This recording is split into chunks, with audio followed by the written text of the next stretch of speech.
If you're looking to subscribe, you might want to open up your web browser and just double check the prices there. Make sure the price is the same. I don't want you getting charged more just because Apple or Google go, oh, well, hold on, you happen to use our device, so more. It's not always the case, but this is the case on a lot of apps these days. I know, for example, on Patreon, if you subscribe on Patreon through the Patreon app on iOS, it charges you more.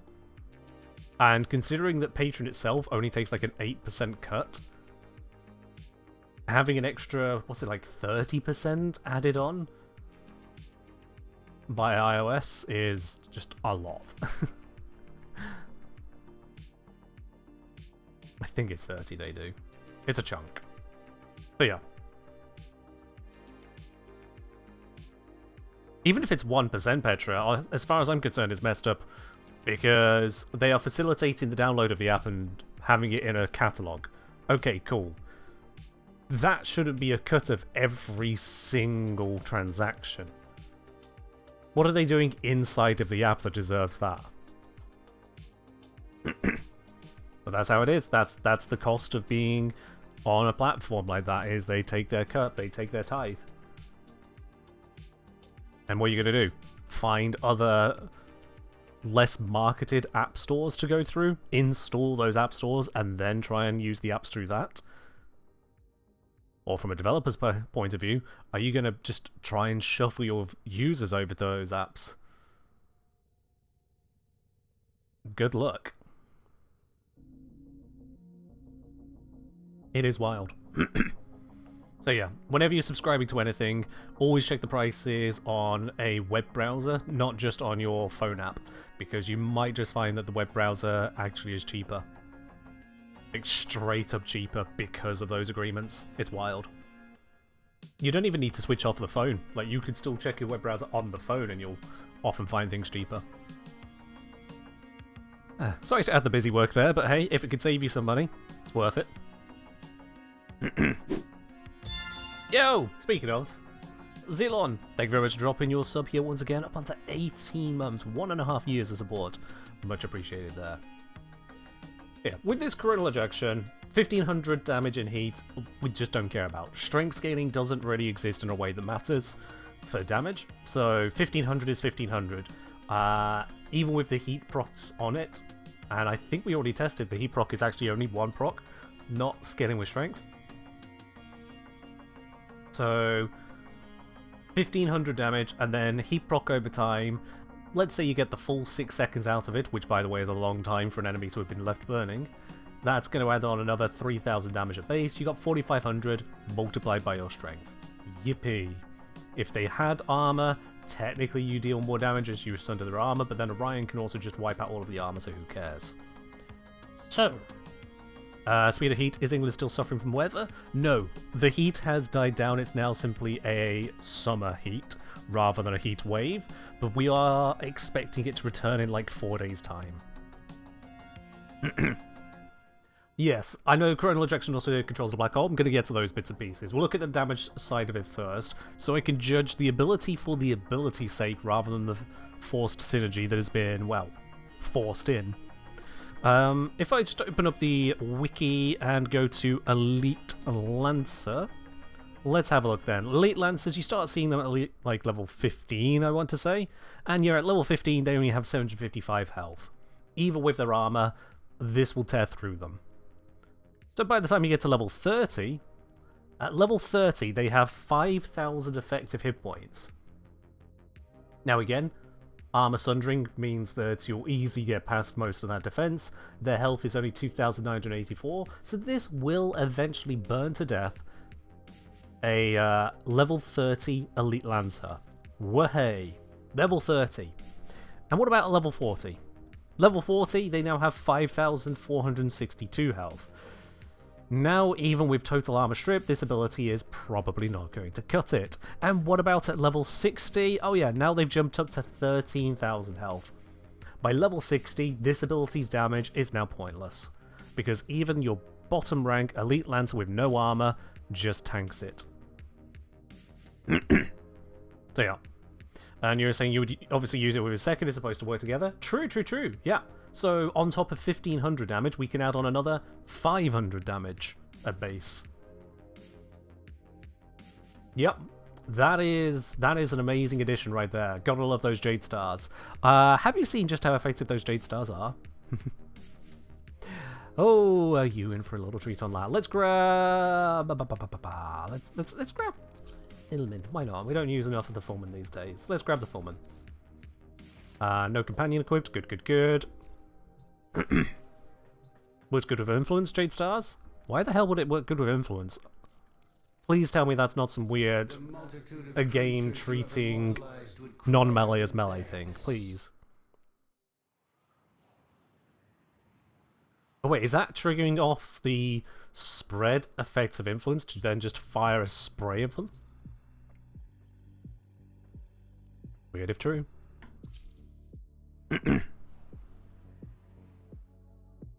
It does treat those as weapon damage? Interesting. I'll have to investigate that. Thank you for the heads up. Okay, so look, if I just grab a couple heavy gunners, there we go.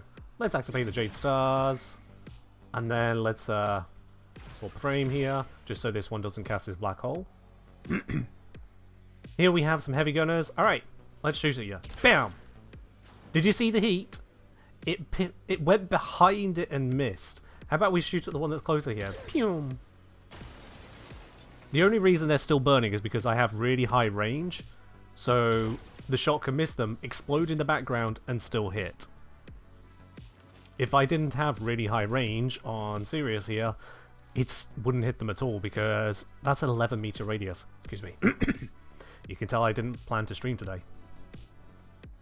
Yeah, if I wasn't using such obscene range extension, you go for a more standard range extension.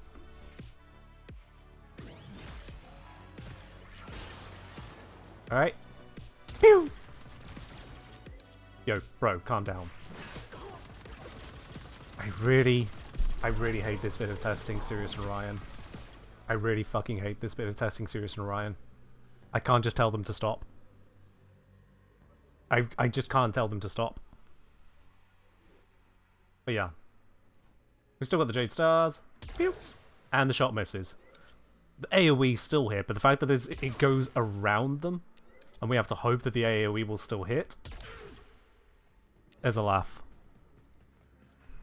They're supposed to be played with a high range? Yeah, that's what I'm leaning into, is that these frames are unplayable without high range. Really factor that thought in. Unplayable without high range. That doesn't sound great to me. But hey, let's put those stats back in we've previously attended to. So what have we got so far? We've got on this one, the status chance doesn't matter on this. The radius is all we can get out of it. The damage is something that we want to try and make use of. I've still got to test the true fire rate on that. Let's see if I can test the fire rate on that right now. Let's see about testing that. If I grab Furious... Actually, no, I don't want Furious. I want Dex Furious, don't I? That's got the absolute insane fire rate on it. Don't care about status, don't care about you, don't care about you. Just all of the shots, all of the time, as much as I can. Any more for fire rate without adding damage? There we are. Okay. So the idea for this is to test the fire rate limit out of it. So let's kill off those ones. Let's grab some new ones.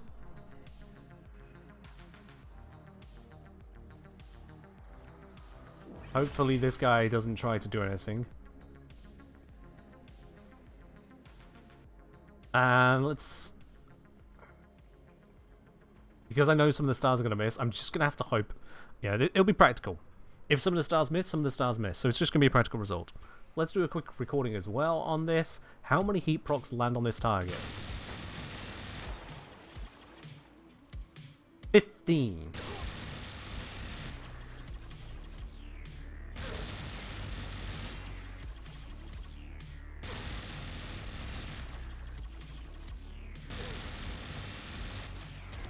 Nope. There we are. Okay, so with an extra bonus from the form in there, oopsie doopsie, I mag dumped and got about 16 procs per mag dump. About 16 procs per mag dump. So despite the fact that I had 100 shots firing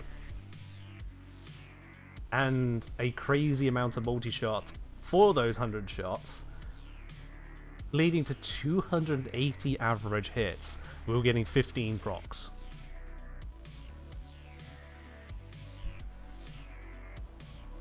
Let's see, if we're getting 15 procs, magazine 100, firing at 64.4, 100 divided by 64.4, yeah, total mag dump takes 1.55 seconds.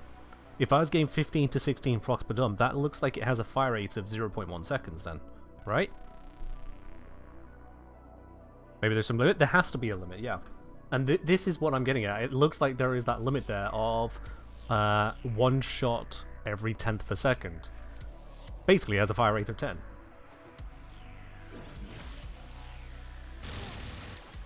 Now, I am also running out of stars in the process there. The question is, I suppose, is that fire rate of 10 as a result of it not just, you know, running out of stars, is it able to hit recharge? So, let's see if I can amplify this for testing purposes. There we go.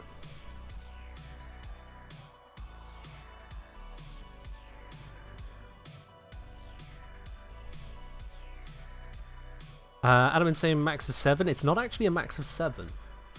It looks like a max of 7, but that's not how the ability works.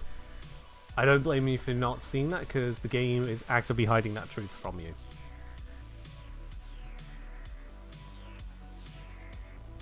So first, let me just do the test I was wanting to do here, then I'll show you what you're missing out on. Oh, got our pistolier straight away, that was convenient. Stop! Please!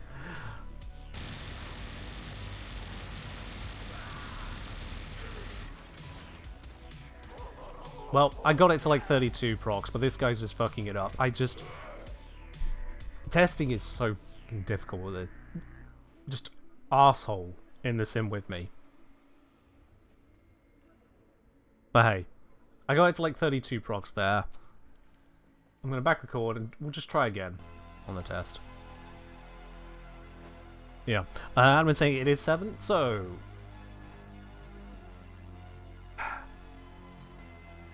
There is something weird going on with it.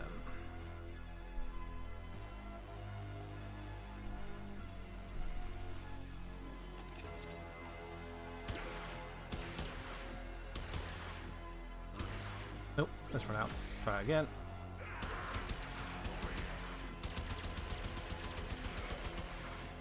Like, maybe the recharge is just that crazy good that I can't really notice, but like...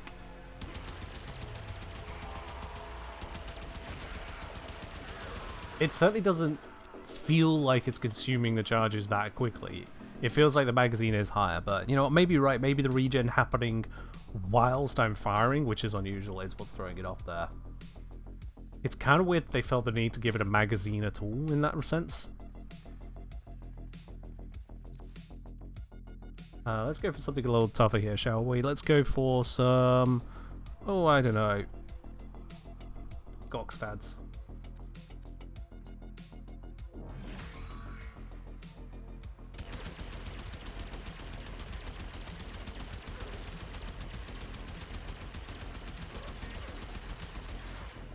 I stopped aiming at the right thing because it staggered out.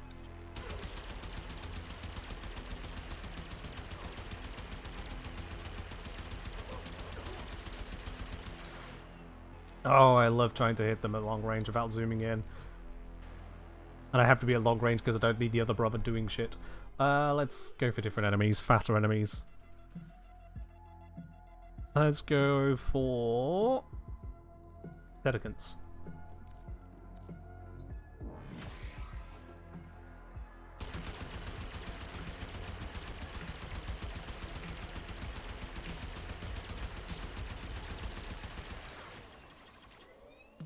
Okay. complete mag dump of the Foreman there got it to 54 heat procs, which, considering the Foreman has 60 shots in said mag dump, even with the fire rate of the Foreman there, we ran out of shots. And the Foreman was only firing at 7.47. That is interesting.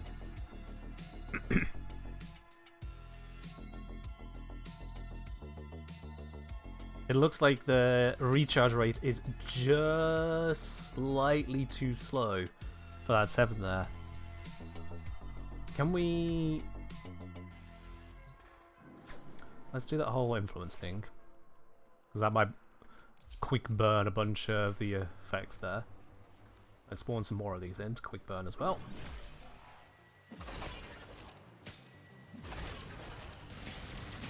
No, please, no. I'm stood so far back. Just fucking stop. Please.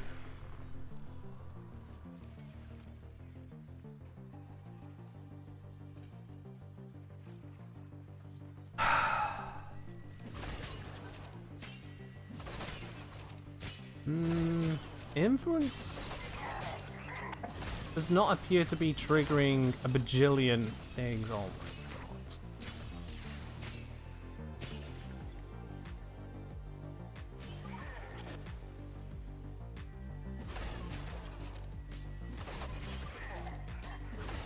Melee influence is active and I'm landing electric procs. I'm not using up all of my stars. So what was that about influence triggering it?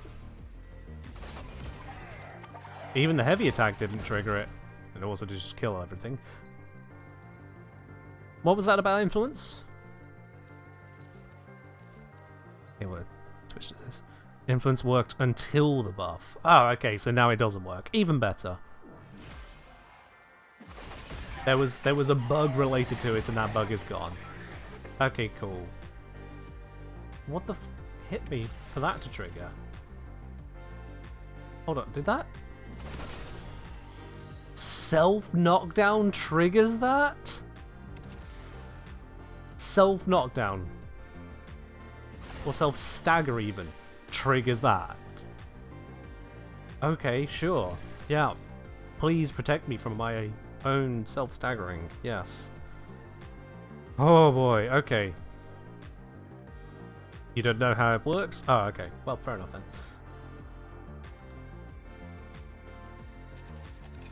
Right,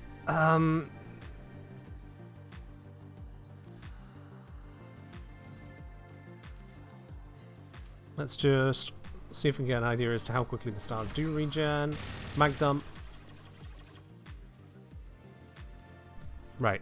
What I'm going to do is I'm going to have a look at this in the video editor so I can go through frame by frame. It's the only way I'm going to get nice, clean, usable information on this. You'd think that stats like maximum fire rate of ability and recharge rate of ability would be stats that would be relevant to put on the ability card. You know, these are the kinds of details that allow people to assess, is this useful to me or not? So that the game doesn't give you that information is, as ever, frustrating. Because people are going to have to know the information, they're going to get it from some source, and that source is unfortunately players like myself just having to go through and manually test everything. This is my eternal frustration with this game, is that I spend so much time not testing cool builds, I'm testing the mechanics to see what they didn't tell us or what didn't work correctly. And it is frustrating, simply put. Right then, let's have a look at what's going on with this here. So we have the big old mag dump. I'm going to mute all of the audio on that because we don't need that. You can see the mag dump opening up there. We start with target with no heat procs on them whatsoever. I begin... Yeah, we begin the attack there. You can see I've started firing some of the ammo. Yep. So, do I mag dump the whole thing? No. I only fire 53 shots. In those 53 shots, give it time for everything to land. 53 shots led to 11 heat procs. Okay. We see one at 1712. 1715, 1719, 1722, 1727, quite a bit later than the others, 1730, 1733, and that will be all 7 of the initial charges. Then 1737, 1741, was that? No, 1740. 1742, the next one takes 2 frames to get there. And then 1753, much, much later for some reason. Okay, let's grab a notepad and just kind of take note of all of those times. Because this gives us the functional fire rate. As, yeah, we're not seeing when they launch, we're seeing when they land, but within certain expectations as to how these things travel, that gives us their fire rate. So we got 1712, 1715. I probably don't even need to put the 17s on each of these, just the frames. 19, 22, 27, 30, 33, 37, we had 40, and I think the next one was 42. Yep. And then finally, that one there, which is at 53, and that was the max of the procs that we got. So to go from the first proc to the 7th proc, which would be no recharge limitations whatsoever on the ability. We know it's recharging during it, but just confirmed definitely no recharge limitations. 1, 2, 3, 4, 5, 6, 7. So those 6 additional heat procs, and therefore 6 additional hits, took 21 frames. And I'm at 60 FPS on the recording here, so that is 1/3 of a second. Just slightly over. 1/3 of a second for 6 hits.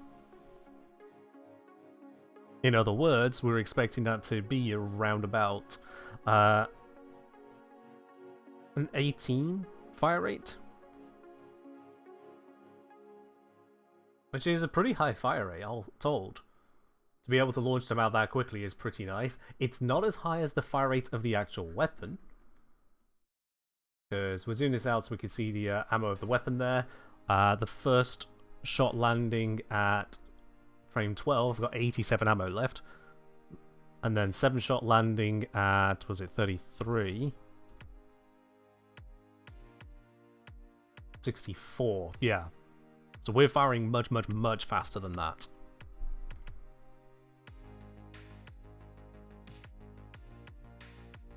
So what we're putting together here is the fire rate of Jade Stars is definitely limited.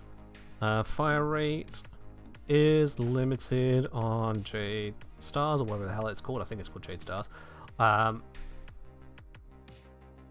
Measured from shot 1 to 7 indicates fire rate of 6 per 21 frames. Exactly, that is 17.14 shot per second.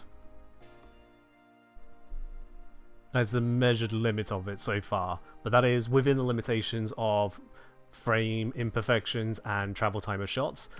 It could be around about 18 or 20 or 15, some crazy stuff, but whatever.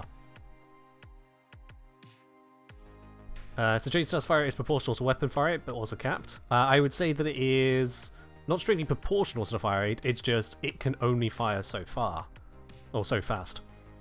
So it's nothing about proportionality, it's more that each hit can trigger it, but if you've already triggered it so recently, it can't trigger again that quickly.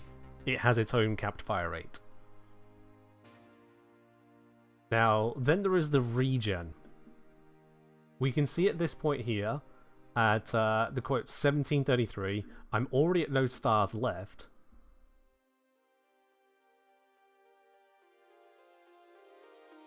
When do I stop firing is the question. Yeah, here I stop firing, so here should no longer be trying to trigger it, theoretically. And that is at frame 43. Interesting that it still takes a sixth of a second for the last heat proc to land. That's how slow these projectiles are. I've stopped firing a whole 10 frames before the last shot actually lands. In any case, let's see. Okay, so we see...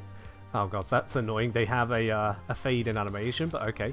We see the first hint of a star being generated at 53. First hint of star at colon 53. Just typing out a notepad off screen there. And given I've not seen that animation whilst firing, we can assume they can launch from that point there. Let's see, when does the first hint of the last one show up? It's there. So, first hint of 7th star at 18:52.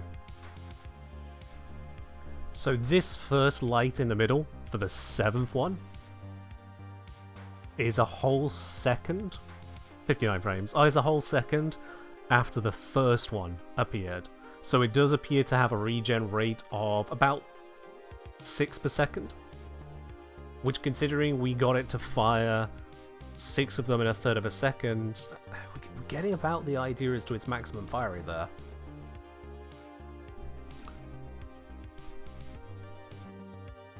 Regen potentially is 6 per second. Now, if we have an initial fire rate measured at 17 or so shots per second, we have a regen of around 6 per second.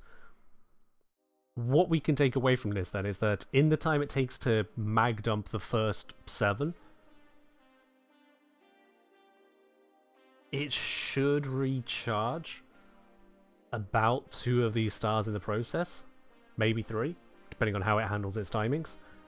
And so we could still continue to mag dump through those ones, and in mag dumping those remaining 3, it'll also recharge another 1 in that time. So let's say we should theoretically be able to get out 10 shots before we're then fighting up against its recharge. Within that theory, I would be saying we get out 10 shots at the 17.14 per second, which take up 0.583, excuse me, 583 seconds of max fire rate, and then thereafter it should be on recharge fire rate.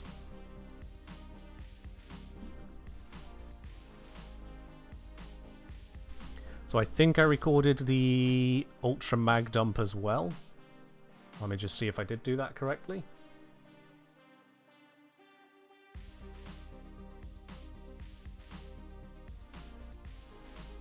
Oh wait, no, this is a different file. Unless... no. Zoom out. No, that's something different. Dang. Did I not record that at all? Oops, didn't mean to open that file. No. Computer's gonna hang about whilst that program opens.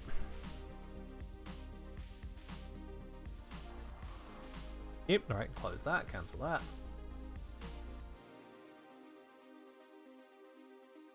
Okay, yeah, so I did do... here's the recording I did the setup on. Right. Woo. And yeah, it's an annoying one because Orion here is like, oh, we fighting now? Yeah, let me join in. Okay. Before I mag dump, it's already got 3 heat procs on it, so let's take that into account. This is before I've mag dumped. Then we open up fire entirely. Let's see here. Now, we're not going to see how many shots I actually fire because I now have unlimited ammo. So we're just going to have to measure this by time and see what results I get. See if that lines up with the prediction I had. First shot, we can see the gun flash there. It's fired at 2:59:36 in this editor. 2:59:36, first gunshot.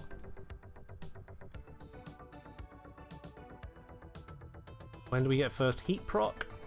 There we go. First heat proc lands at 2:59:51, which is quite a delay. That is 25 frames.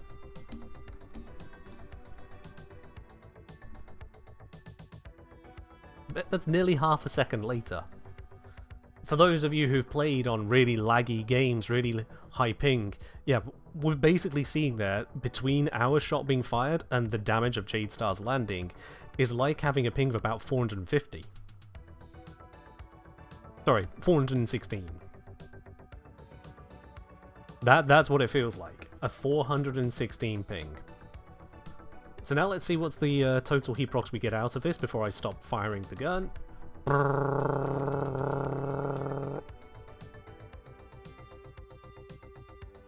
All of these shots. It's still bloody going. I'm not doing the best as keeping the aim on the target because, of course, recoil will go burr, but we're trying to put as many shots down range as possible. Okay, about here is where that black hole's going to get in the way. So let's stop at where we got 30th proc.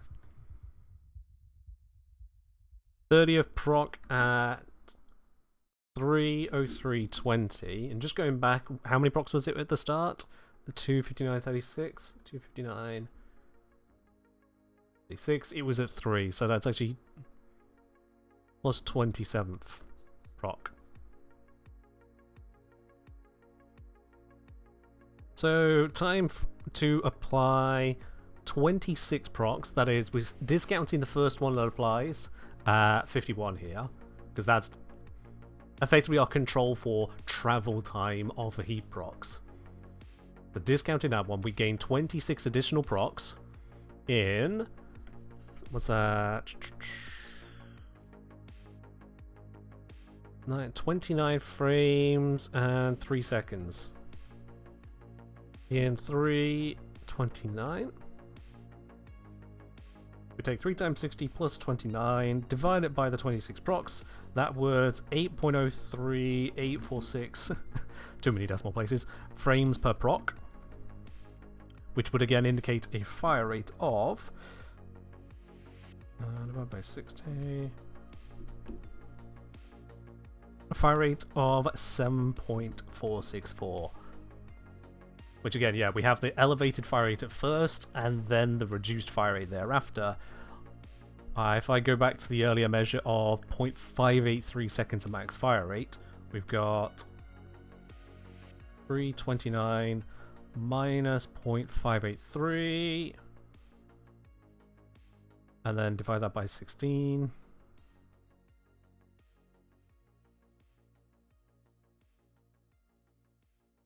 Oh, it did not like a key I hit there. Oh, interesting. Okay. So, from what I measured earlier...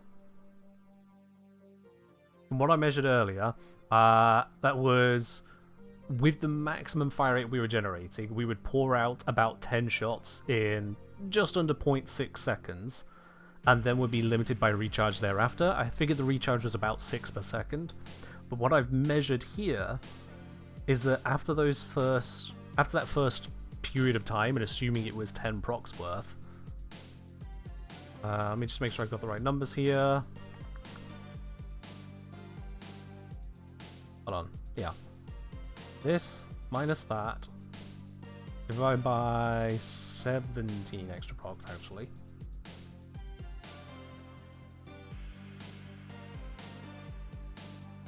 Yeah.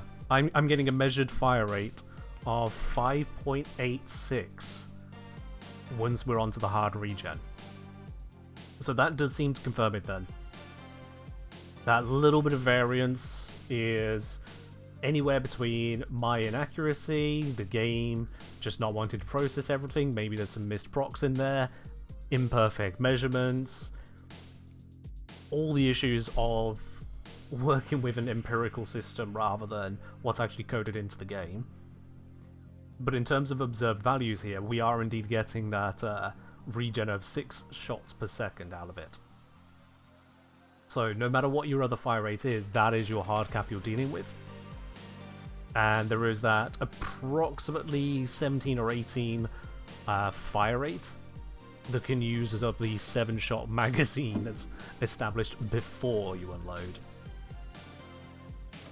But you've got the stars around you. Adam is saying, do you want to record while standing near while someone fires jade stars at target? Sorry? Admin, what are you suggesting? Like, what is this in aid of? I understand the physics of what you're suggesting, of I'm stood next to someone else doing firing. But what is this in aid of?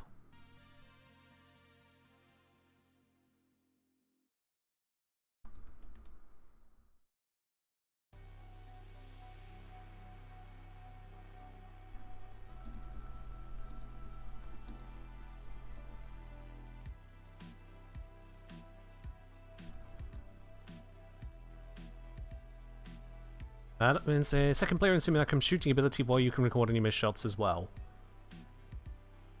When you say record them... No, okay, no, just no. Recording missed shots requires identifying where the shots have gone, making sure they don't land in some way as to otherwise trigger what could or could not be a missed shot, and a launching of fireball. I want you to really think about the steps necessary to process every possible interaction there. Every possible off hit, every possible miss, every possible delay. On top of coordinating someone else to be there, and with the appropriate modding for what we need to measure, whilst also making sure the other sun doesn't just get in the way. There's far more hassle than is necessary just to maybe add 10% precision to these results. And it would be no more than about 10%. Yeah. Is Jade Stars a subsume? I actually can't remember. Is it? Okay, fair enough. So, what have we got here? Actual peak value then. We just come back to the game now. We are done with all of that other stuff. There we go. Actual peak results then. Jade Stars, with its base damage of 500 on a single target basis, is going to have a direct DPS, an absolute maximum of 9,000 multiplied by strength.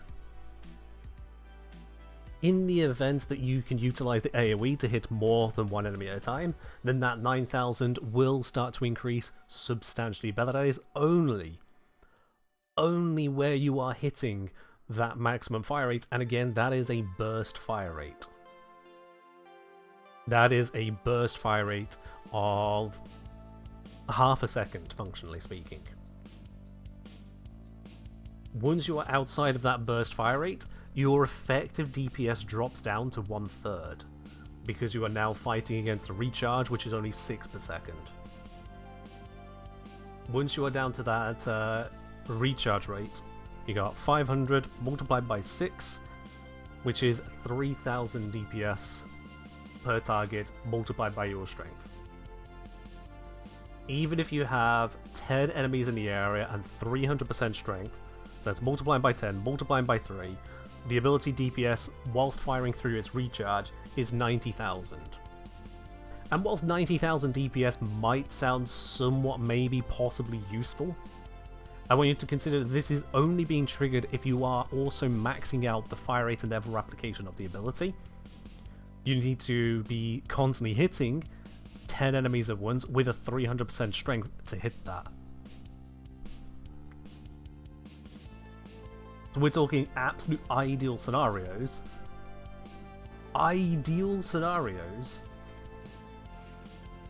To give yourself something which is about equivalent to just firing the frickin' foam in itself.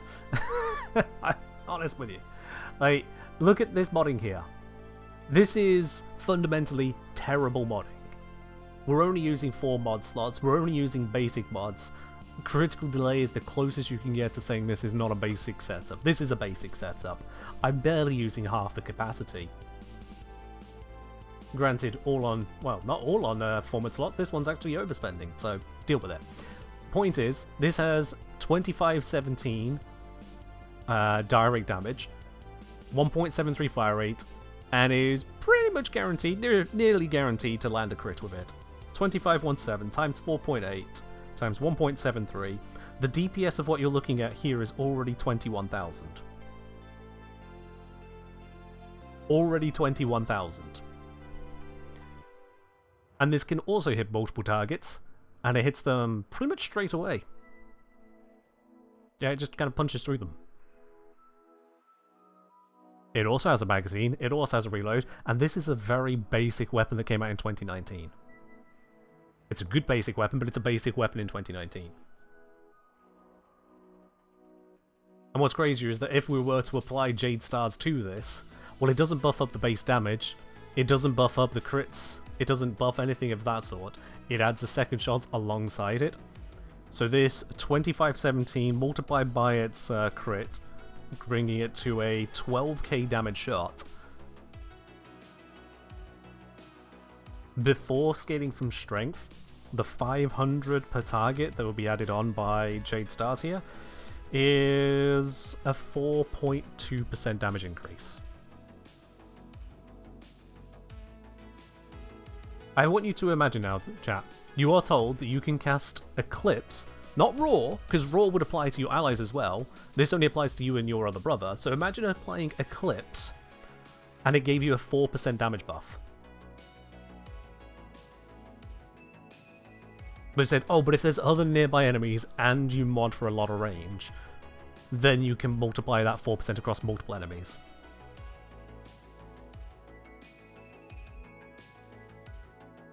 Dumothy saying they can never get the Foreman to perform well. Well, this is a brilliant example as to just what it's working with then, Dumothy. If you can't get the Foreman to work well, which, by the way, it is a pretty good mid-tier weapon, Foreman Prime especially, if you can't get that to work well, and we're looking at the equivalent of a 4% per target damage uplift on the most basic, pathetic modding I can put onto it,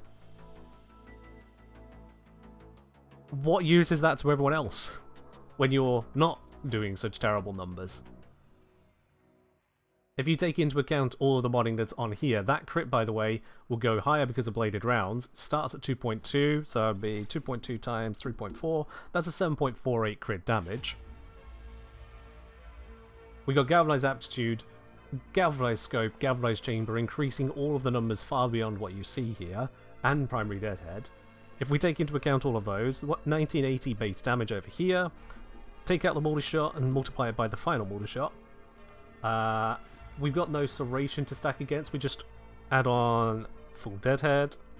We're not even going to act like we're headshotting, we're just triggering Galvanized Scope enough. Galvanized Scope is going to basically double our crit chance. It's actually slightly better than double, but to make the math easy, I'm going to say double. So multiply this by 1 plus 1.8 times 6.48 for the full crit effect. Is there anything I've missed there? And then there's the aptitude. Let's say there's only 2 status on target. Because it's multiplicative, this is going to be a 160% damage bonus again, so times 2.6. And our average damage per hit is, oh, only 550,000. 550,000 body shot damage on this weapon that came out in 2019. I want you to imagine how much strength and range you would need on Jade Stars for that to have any appreciable increase on 550,000 damage per shot per target, because this can punch through multiple targets with a wide body projectile. When the base damage of that ability, Jade Stars, is less than 0.1% of the average damage shot of this MR8 gun. Granted, heavily modded, but that's what we should be expecting. We shouldn't be expecting abilities designed for only rookies to enjoy, right?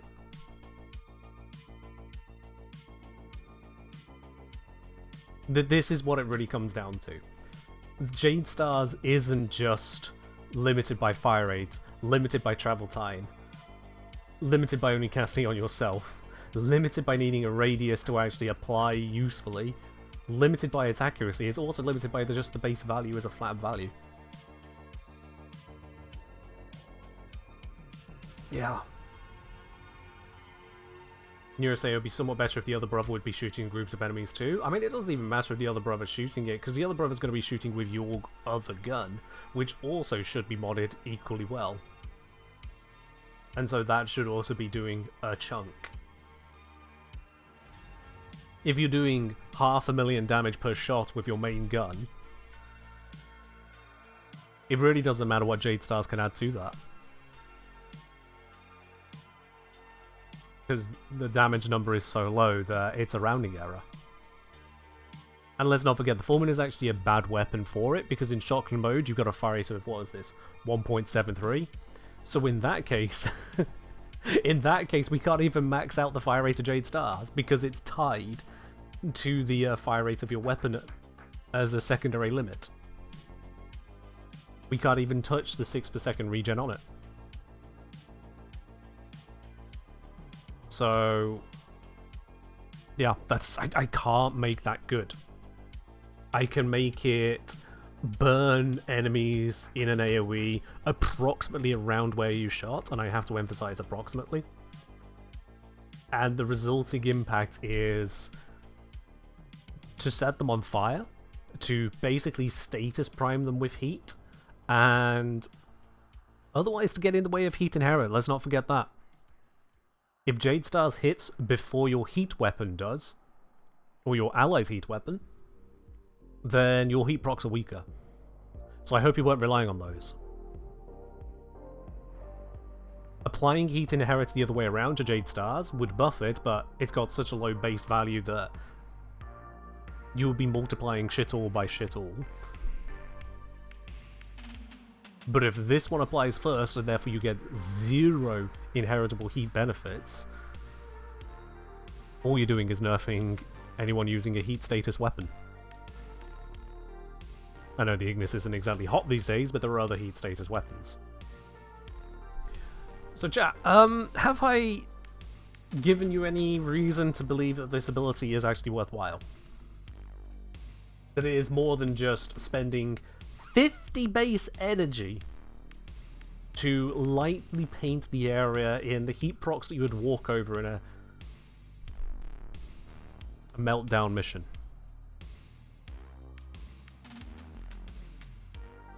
Keyboard Cat, no. Even if Jade Stars had forced heat inherit, first of all, that's just now requiring anyone using it to also always be bringing a heat inherit suitable weapon. And second of all, it's still just not going to do a lot of damage. Feels like Nezha Firewalker would do the same for less effort. I mean, Nezha Firewalker is only where you've walked, but, I mean, you're not that far wrong.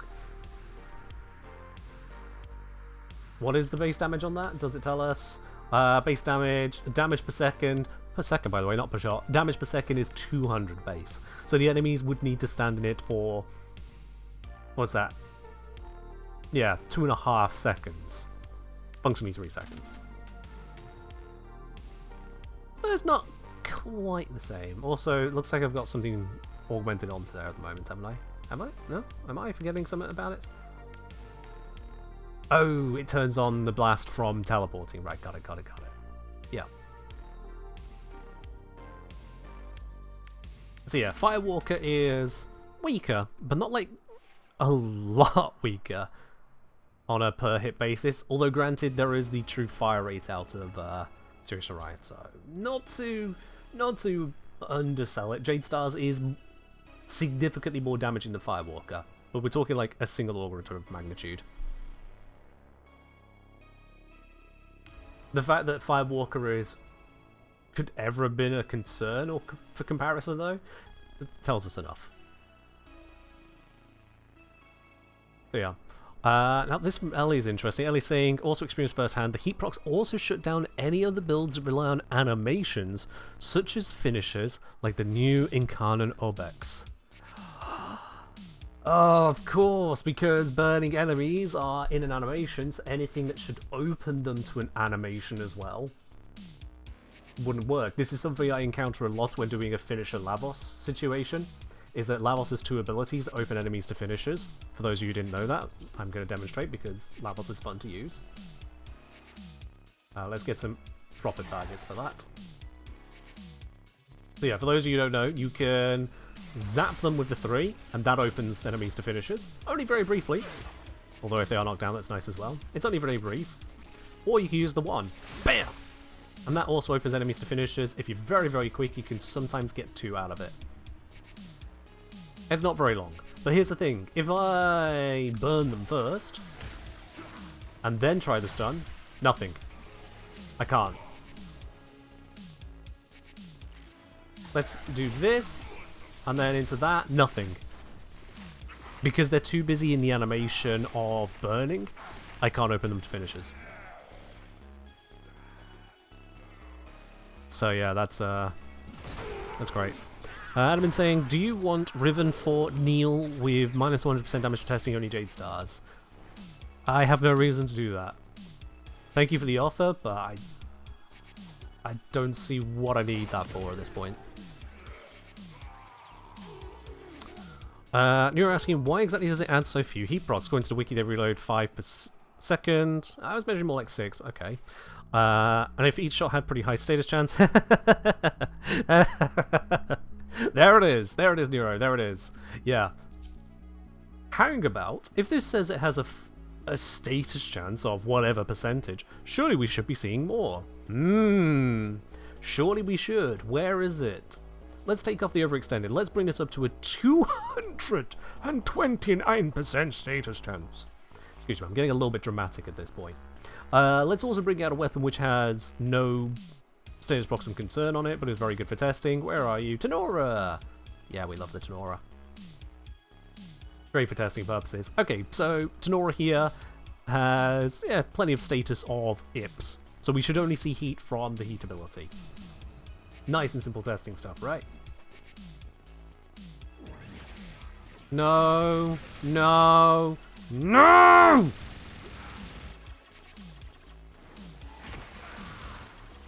I hate this.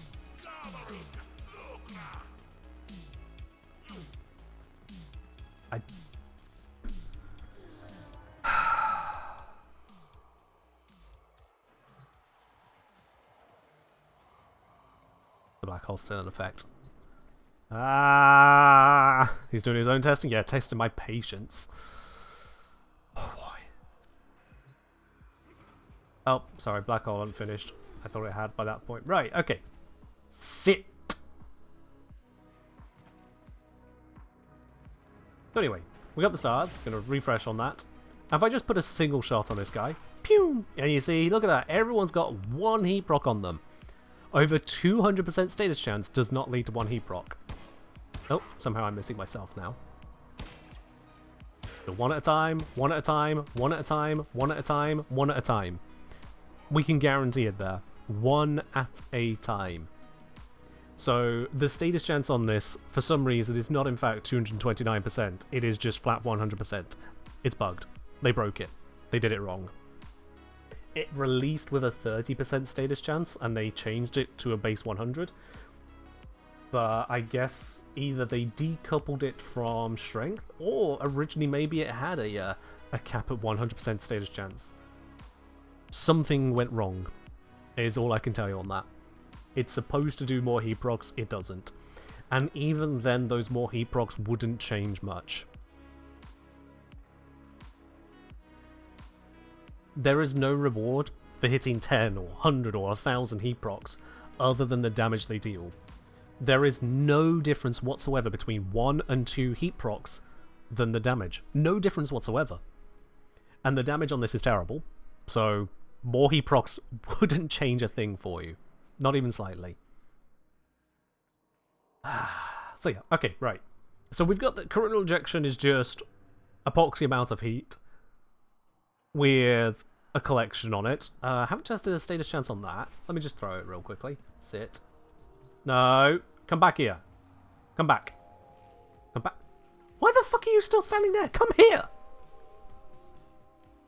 No, don't go further up. What is this child? Bro. Here. God, imagine if waypoints work to move them.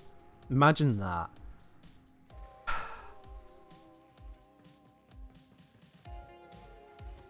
If I hide around the corner, will you come find me? Are you like a cat? Nope. Nope, you're apparently like part Umbra now. You spent a long time around Uncle Umbra, didn't you? Ugh. Okay, right. Let's just hope when I peek over the edge, it's not gonna go Murderbot. Say... Yeah, one heat proc out, one heat proc back. So the status chance on that is bugged as well. Okay. Does hold casting put him next to me? Hold casting switches me to him, which is not ideal. But yeah, I suppose that would at least move the two of them together. Yeah, you're right. Okay, so yeah, the status chance on this is bugged, the status chance on this is bugged, and the damage output on both of them is terrible, and the only remaining thing is heat procs, but we have armor stripping on Orion anyway, and a loot pickup. So between those two abilities, the entirety of what I've got is a normal mode star chart tier damage, and otherwise getting in the way of heat inherit. So we then have Light Sanctuary. I'm just gonna have to skip these two abilities. They're just not worth building around. Light Sanctuary, which is to create a world of light that heals and revives allies. Okay, this one, yeah, I've been over this one. I've covered it in a previous stream as far as can be considered, but for those you need a reminder of the issues involved in it. I mean, that does look fun. Where's my Sanctuary? I don't know why this happens.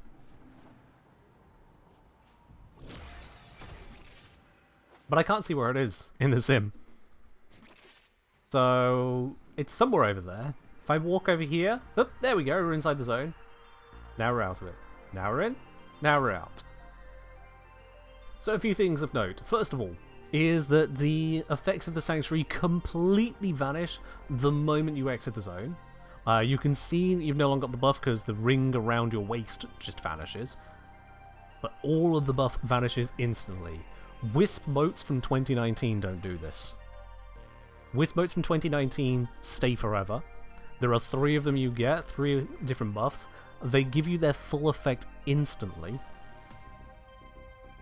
But Sanctuary will abandon you the second you leave it, and yet it takes time for it to charge up. You do not get the full benefit immediately. Let's go down to the plains. It should be nice and... oh, it's night there. Okay, I was going to say it's going to be nice and sunny. Never mind. It's going to feel just like Britain some days.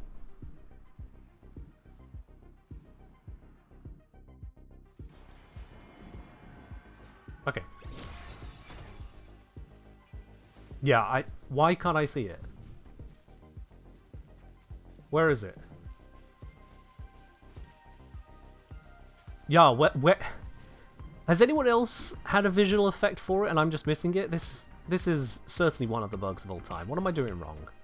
Because we can see it in the ability card. Look at that! Big ol' expanding zone of runic interestingness. Where's, stuff here? Also, oh, hold on one second. Completely unrelated. I need to check something really, really quickly. Log. Calm! Calm! Good to see you. Do you have gifts turned off? Calm? Did you enter a giveaway and turn gifts off on your account? Because that makes it really hard to receive the reward.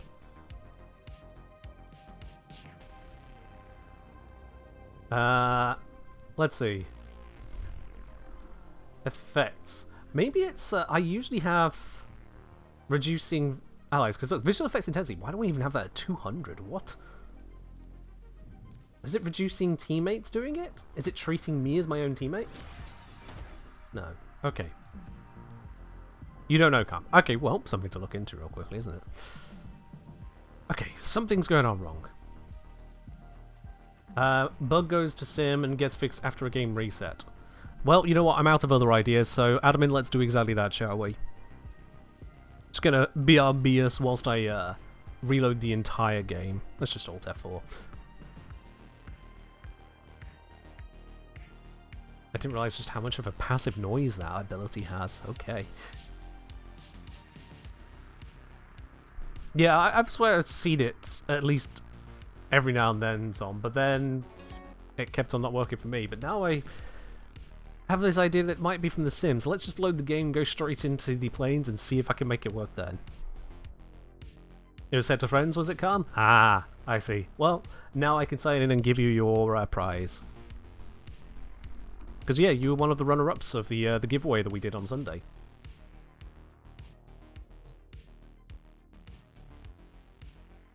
Alright then. So, come on. Load the game. Come on. Thank you. Sorry for those of you watching on mobile. I just forced you to look at the black mirror of yourself for a moment there. Right, let's see. So, it was Calm. It's a finalist. We search for Calm on the IGN log. There we are.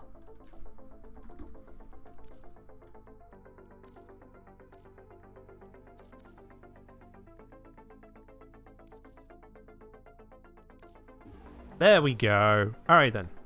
Whew! Now I've given out 10 out of the 11. The other one we'll just have to see if they come back, because I didn't even use the IGN command. How dare.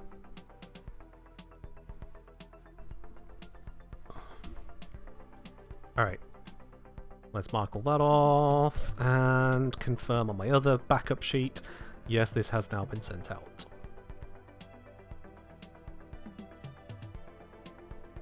Done. Right then. Whew. Logging everything. Right.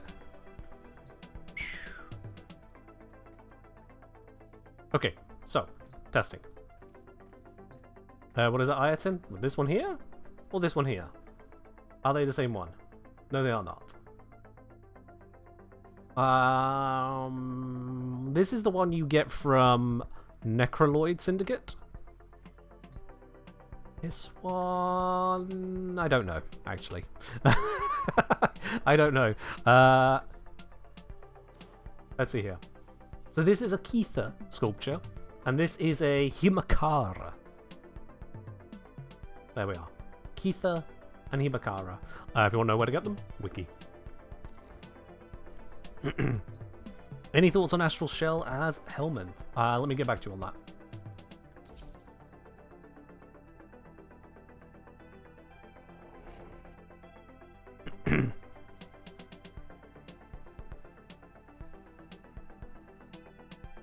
Okay, let's see. Can I see this effect here? No. I reloaded the game for nothing. Why can't I see my ability effect? What is this? Okay, I'm going to check if there's something funky with energy color. I mean, there isn't anything funky with energy color. But I'm going to check if there's something funky with energy color. Let's just set my own. What do we think, chat? Hot pink is an open world bug. I mean, it was happening in the Simulacrum too, but you never know. Maybe I'm in the wrong mission for everything. It wouldn't be beyond me to always choose the worst option. Alright. Energy. There we go.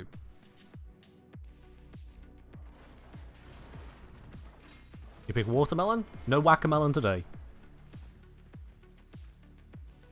We do not need any mayonnaise here.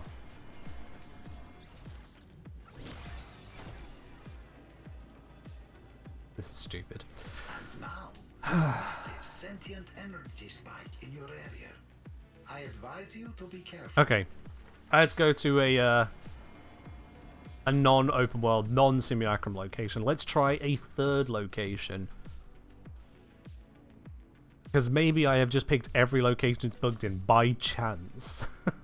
Which is very possible. Knowing my luck. It is very possible. So what Inform said is particle system quality? Particle system? There is a large platoon of... Yeah, okay, so it's not showing up here either, so let's start trying those settings. Also, let's turn off the ones that I turned on, and then it turns out it wasn't those, so... yeah,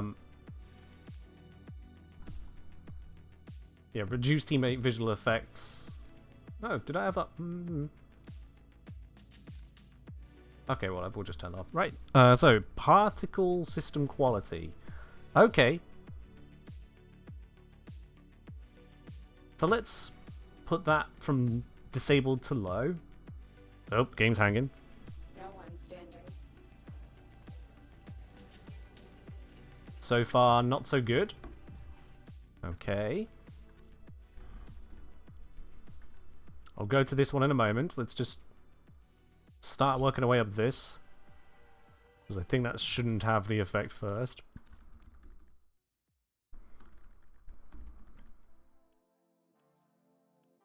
How high does this go? Let's just go straight to ludicrous.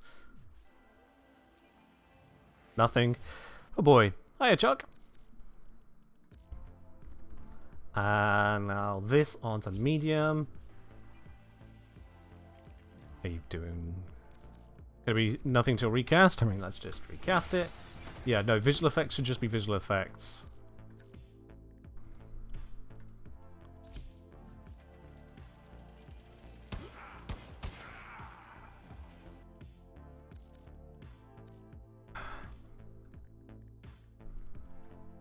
Well, that's all of them. That is as high as it goes. So, does not appear to be that. Cool. That's great.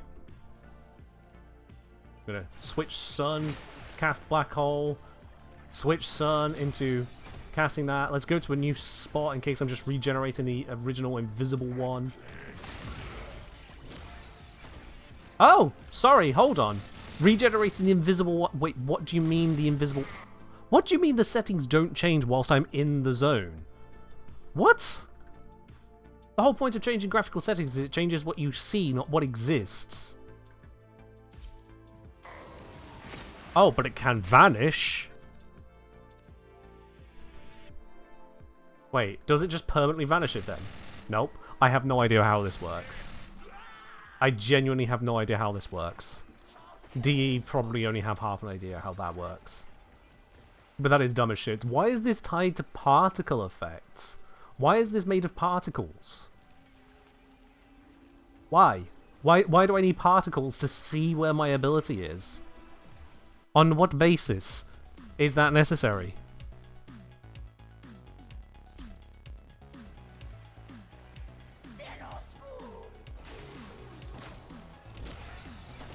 Okay, so we can see them on medium. Okay.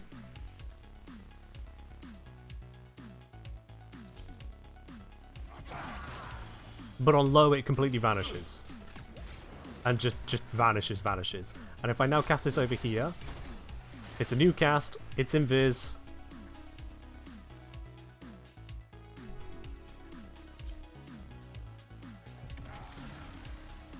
Do I need to be able to see it in the first time to even know that it's an object? Ellie, it makes your default settings were as low as you had them. It's because people complaining about the particles with various other effects and abilities. People are like, oh my god, I can't see the screen, there's too many particles! Which, to be honest, yeah, this game abuses the fuck out of particles, let's be real. Like, this was just summoning the other step. This game abuses particles. And let's not forget, that's medium.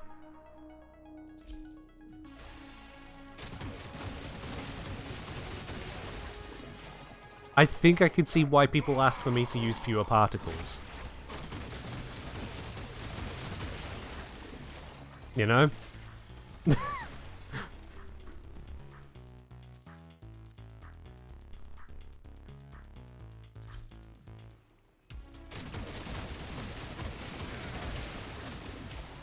Those fade a lot quicker. They're still visible, but it fades. And then if we turn down the quality, back to where that was. I think I had that down at disabled, didn't I? Yeah.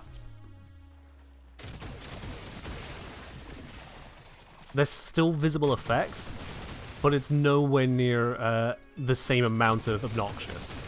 It does fade a lot quicker. But then, it's still blindingly bright. Don't get me wrong there, it's still blindingly bright. And my ability? Missing.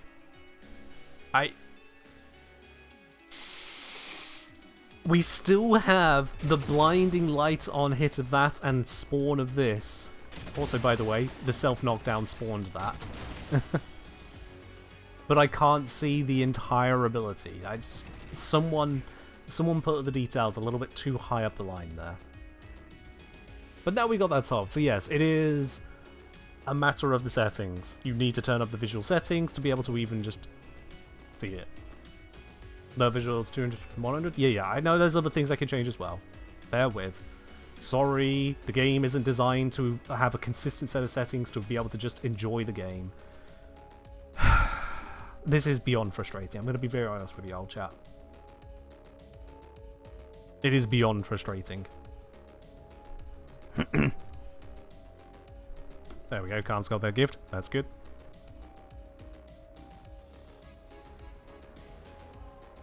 Now, just out of curiosity, can I recreate the whole it just doesn't show thing?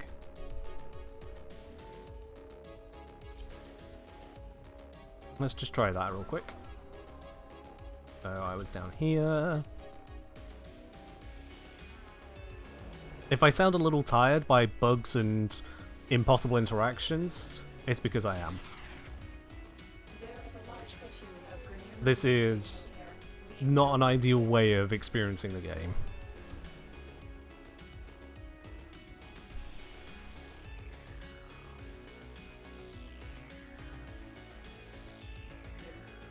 Oh, this time it activates. Wow. So I didn't even come across a bug. I came across a inconsistent bug. Are you actually having me on?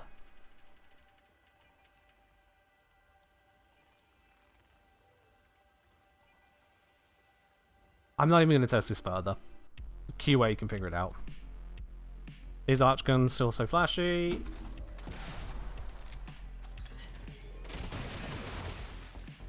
Well, there we go.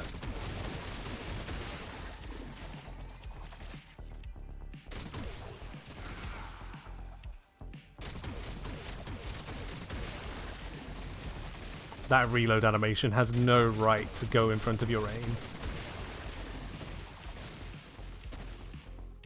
Oh.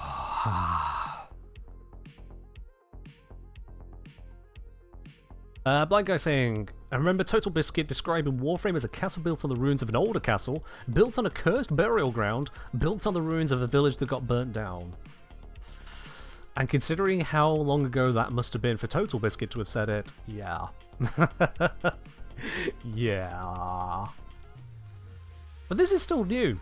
This is a new frame with a new ability that is completely invisible if your settings are trying to minimize the amount of particles on your screen. Yeah. Okay. Right, well, now that we've learned how to actually see the ability, that's great. I can get on with what I was doing. Yeah. So, the thing with Light Sanctuary that I wanted to show you there was just the whole effect of it and usefulness of it. Can I now see it on the Plains of Eidolon? Because I'd like the wide open area. It's just more visible. Don't go to drift scamp on lowest lighting settings. Okay. Here's the hydrate, Blind Guy. From Lucas, question: if I put heat up my Vexus, the Incarnable still spread cold status or only blast? You'll get forced cold and you'll get blast from status chance.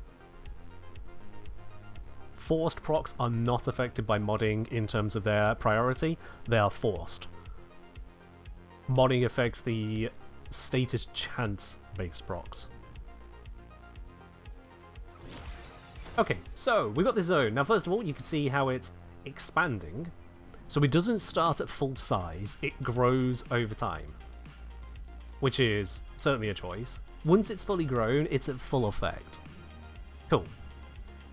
During the time it is growing, you can see what's on it right now. I've got 126 healing per second, 75% damage reduction. Those are both shown on the buff bar at the top right. So now let me pop over here and cast a new one. Oh, that's a lot lower. It takes, if I recall, 15 seconds to hit full value. There it is.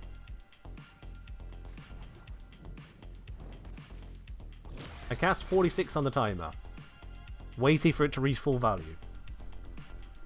Waiting. Waiting. Full value at 35 left. So yeah, sorry, about 10 seconds. About 10 seconds to reach full value. It doesn't matter what your strength is, your duration is, your range is, anything like that. It's always 10 seconds to go from minimum to maximum. So if you raise the minimum closer to the maximum, it just increases its values more slowly. To again force you to wait 10 seconds for the ability to reach max. If you recast within the zone, it maintains the maximum. So once you're set up, you can keep it set up. But if you need the zone 5 centimeters more this way, hold on, I'm outside the zone now. Yeah, that's a clear boundary. Nice. It's now going to start afresh. Doesn't care that the other one was still active. It's now going to start afresh. Someone asked earlier, I'll have these to anything like Equinox. Yes. In having an ability that scales its effectiveness over time. For Equinox, it is the stats of swapping using Metamorphosis. The buffs shrink down over time. And for Light Sanctuary, the buffs grow up over time. For some reason. Lucas asking, what should I look for in a Riven Invectus? Got 1 crit chance, status duration, damage infested. I mean, status duration could be very nice for a gas setup. So, you say it's meh, but you've got a whole bunch of crit chance there, and that could basically replace critical delay without the fire rate negative.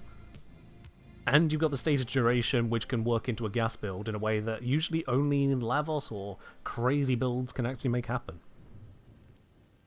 Yeah, with that, you've got a gas proc that lasts, what's that, 6, 12, 13.2 seconds? So you get 14 ticks, because it's an instant starting hit. That's pretty nice. So yeah, it's a niche setup. It only is really great for the gas side of things, for gas camping, but, well, I mean,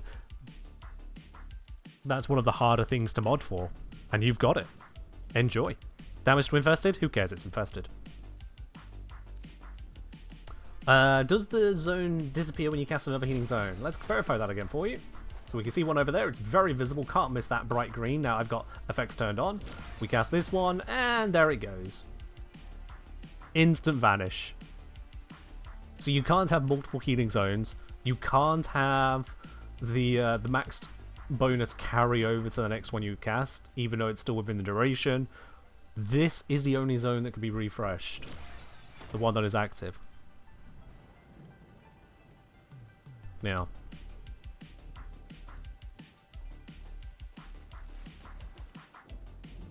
You can put it in here to give it to no one? Oh, that's fun. Let's do that.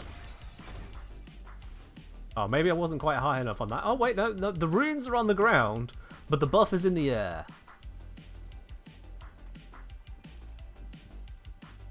Okay, cool, yeah.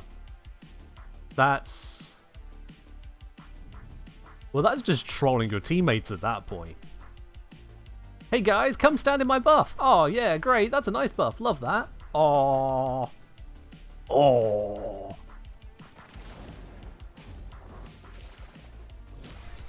How far do the runes extend? Okay, not that far, thank goodness. It was just a little bit within the radius. I was going to say, if the runes extended to the ground from that height, that would be stupid. It's still kind of stupid, but it's not completely stupid. If I do it like here? Oh, oh, okay, yep. Yep, there we go. There is the area of effect. And no buff. Okay, yeah, that's a design, isn't it? Yep. That's definitely not going to troll any teammates at any point. Nah, whatever, you can live. Yeah, you can definitely troll some teammates with that. Now, if I recast, that's got to create a new zone, right? Yeah, it creates a new zone because I was outside of it. If that refreshed the zone that I wasn't inside of, I actually would have lost it there. But no, it's fine. We don't need to lose it today.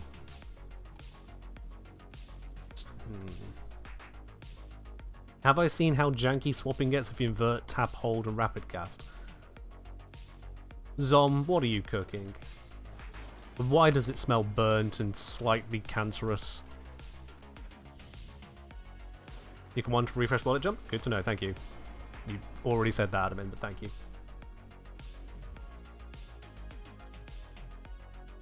Alright, Zom talking into the invert, tap hold abilities for Sirius Orion. Sounds like I'm going to need to have myself some efficiency for this stupidity.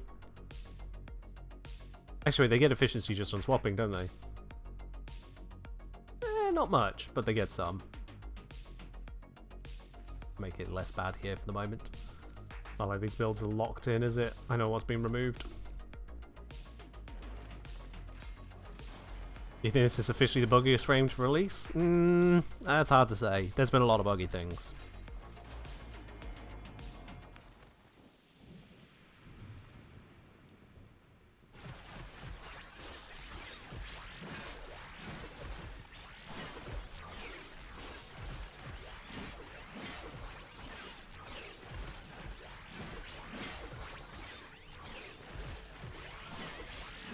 Well, that's... a little interesting as is. It does make a very fast way of charging up the 4 though, because just spamming, yep. Sometimes we fail, despite our best efforts. Looks like this takes a while to use. I'm spam clicking. Anyway, spamming these.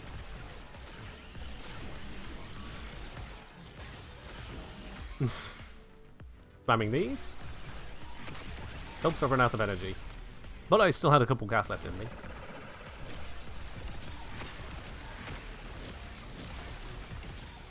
Apparently we're going sideways now.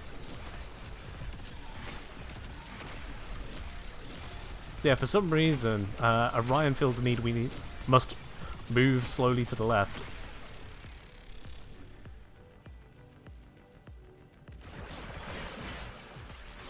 Yeah, why is it just Orion moving us leftwards?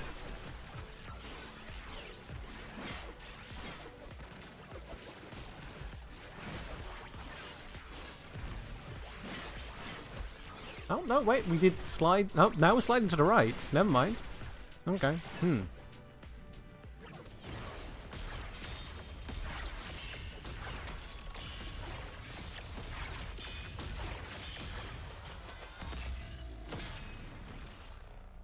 Well, whatever was over there just took 248 damage. Get wrecked, nerd.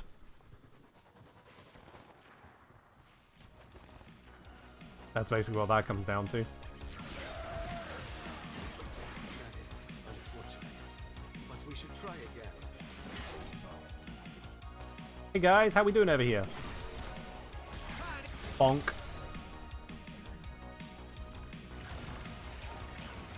It's weird to me that the blinking on this is instant and very repeatable. And just the whole flight is repeatable, but okay. Bonk.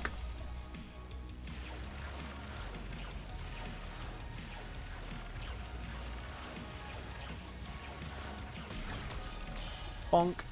Is someone I left alive over here? Oh yeah. Bonk. It is like old Itzel, yeah. Bonk. Bonk. Did that hit stuff underground?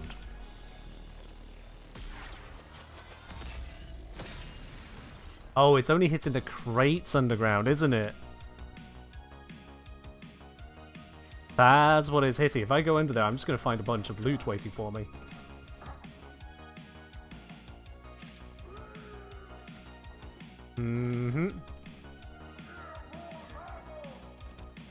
Yeah. Yeah, there's the broken crates. So crates can be bust through walls. It's just enemies that can't be hit through walls. Got it. Got it, got it, got it.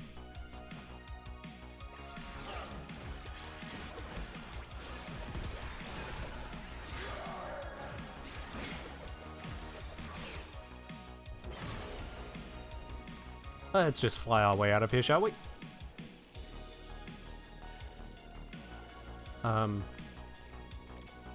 Dude, which way was it? Hold on. It was, you know, there it is. Yeah, okay. Whew. Bonk.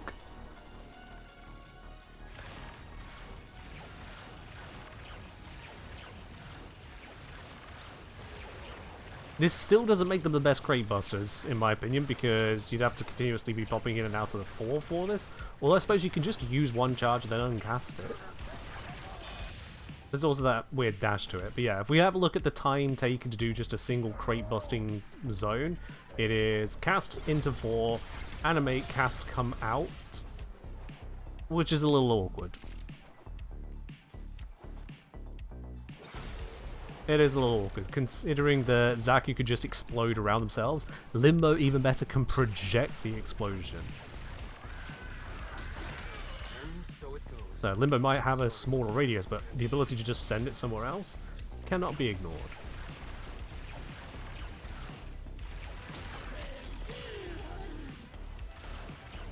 We've got one more charge, let's just go somewhere else, I guess. Remember, this is already low level, so it doesn't even qualify.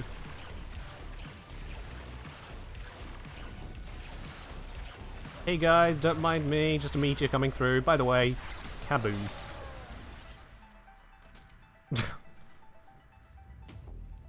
Yeah, it's a little weird, but, well, it does stuff. Does parkour velocity speed up flight? That is an interesting question. We'll need to look into things like that, I suppose, yeah. I mean, this ability did just kind of wipe out this whole camp, yeah. Oh yeah, I've still got to tap hold on. Alright, yeah, let's reinvert those tap hold settings. I'm not going to stick with that. Thank you for the awareness on that, Zom. I am not a fan. Save it, please. Thank you. Okay, let's get ourselves back into CETAs, do some further modifications.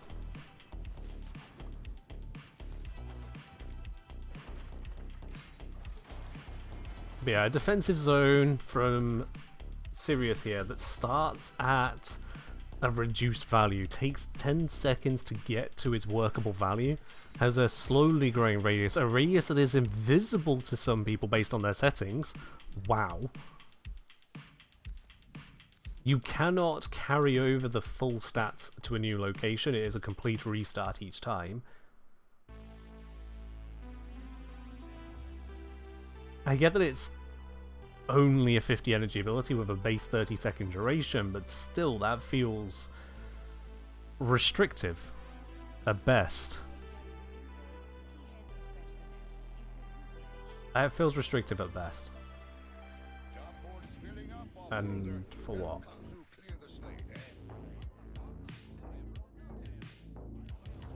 Yeah, with that setup there, we can still hit the max damage reduction.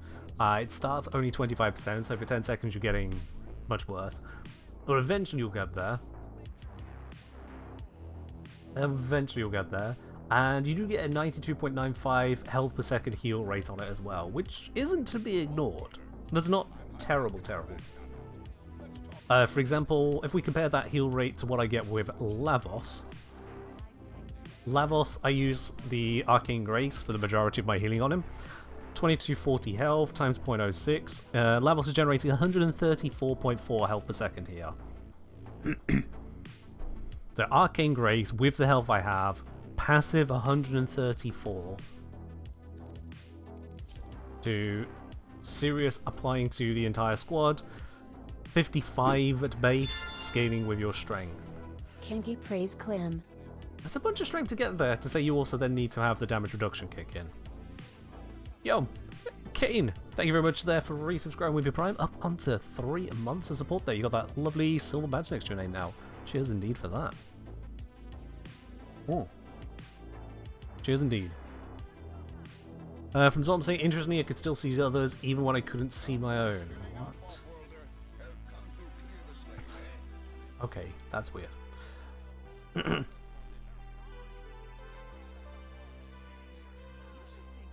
Clemency suggested to fix the buff bubble. I'm gonna pass on that. I'm gonna be honest with you. This isn't a frame that's been in the game for years.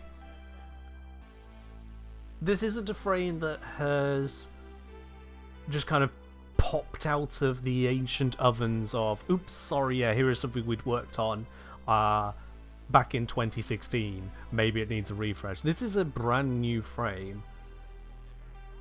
Brand new tech made for the update. I'm not going to talk about what DE can change, because they could change, as ever, an infinite number of things. I'm just going to assess what we've got right now and look at what it does or doesn't do. And I know that might sound a little bit counterintuitive. Like, a lot of times people say, oh, it's easy to criticize, it's harder to offer fixes. But the answer is that we could offer fixes till we're blue in the face. Only DE can actually act on them. Only DE can act on that. Because otherwise, I'm basically just coming up with things you guys can't have, and that's not fun. That's not fun. So yeah, coronal ejection. Bad. Jade Stars. Despite finding its mathematical limits and trying to optimize around it, bad. Light Sanctuary. Limited. Limited. Is Jade's third better than Jade Stars? I don't know. Oh, a hotfix is inbound. I sure hope that doesn't change things I've just been testing. That would suck. Jade third. Oh, if you're asking for this to deal damage? No, God no, this is not more damaging. But it does have a defense reduction on it, it does have a slowing effect on it, and it does have a team revive on it. I'll be honest, I've never really been a fan of Optimize. I know a bunch of people are, but I've never been a big fan of it. Just never. They are. That's just how that is. Right, what's going on with this red text? Folks, we're officially 10 days away from Telecon. Dear God, it's so soon. That fact has nothing to do with this hotfix, just wanted to jump scare any developers who are reading this. While the team is hard at work preparing for the big day, we also have some fixes and changes on deck in this hotfix. Okay.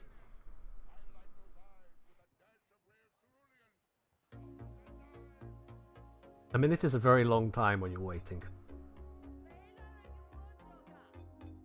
Not for us. Okay. Hotfix coming in 2 minutes. First, we changed Steel Essence acquisition in Railjack missions to give 2 guaranteed Steel Essence on completion instead of from Xmas units. An attempt was made to make it work, but alas, back to Dungeons Xmas units. I don't know why they even tried. I don't know why they even tried. I was in a chat briefly with a couple of the creators who were like, oh yeah, we're getting like 500 Steel Essence per hour from this.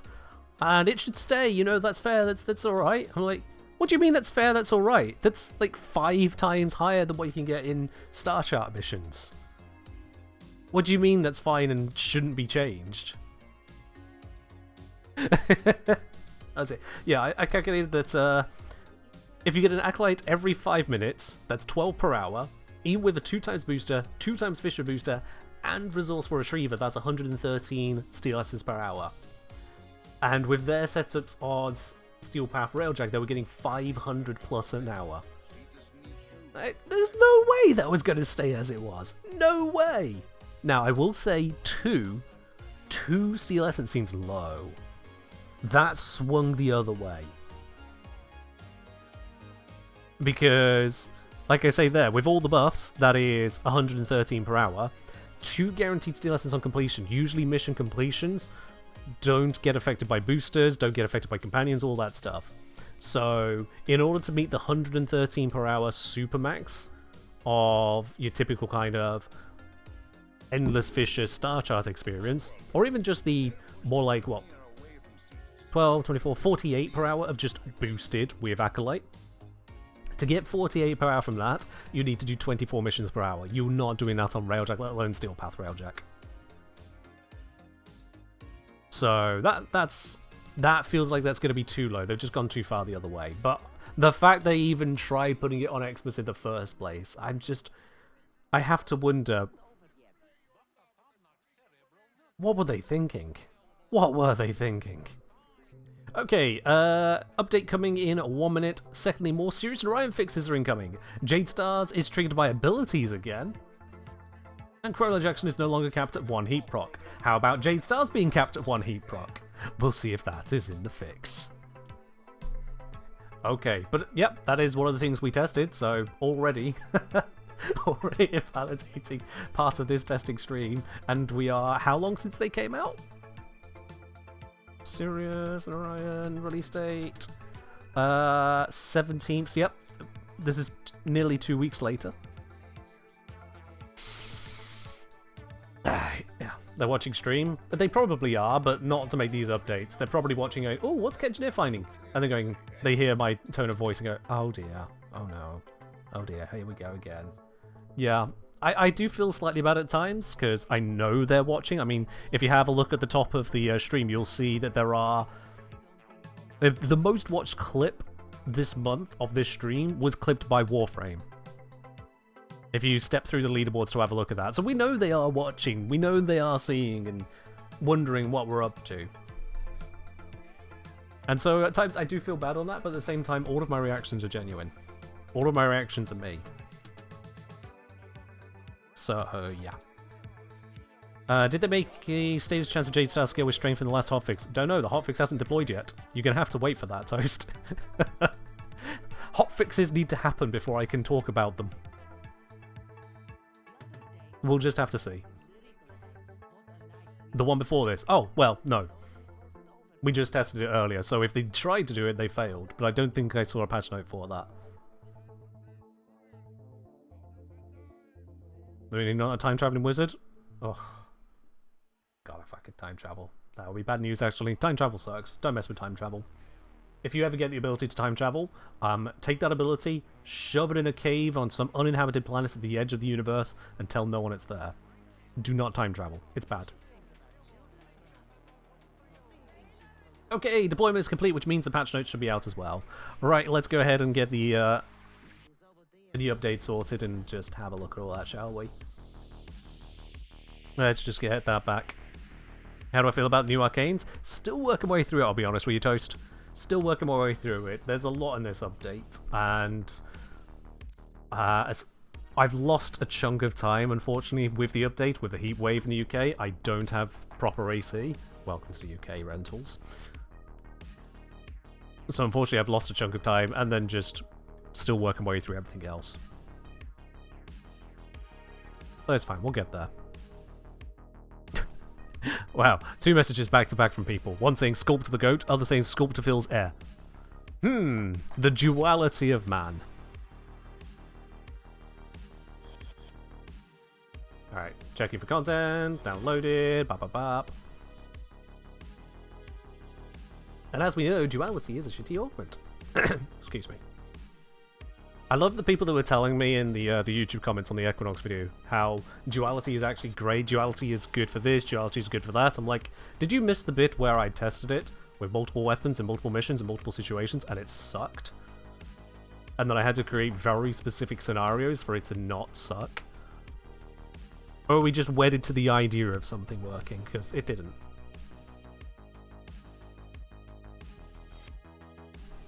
So yeah.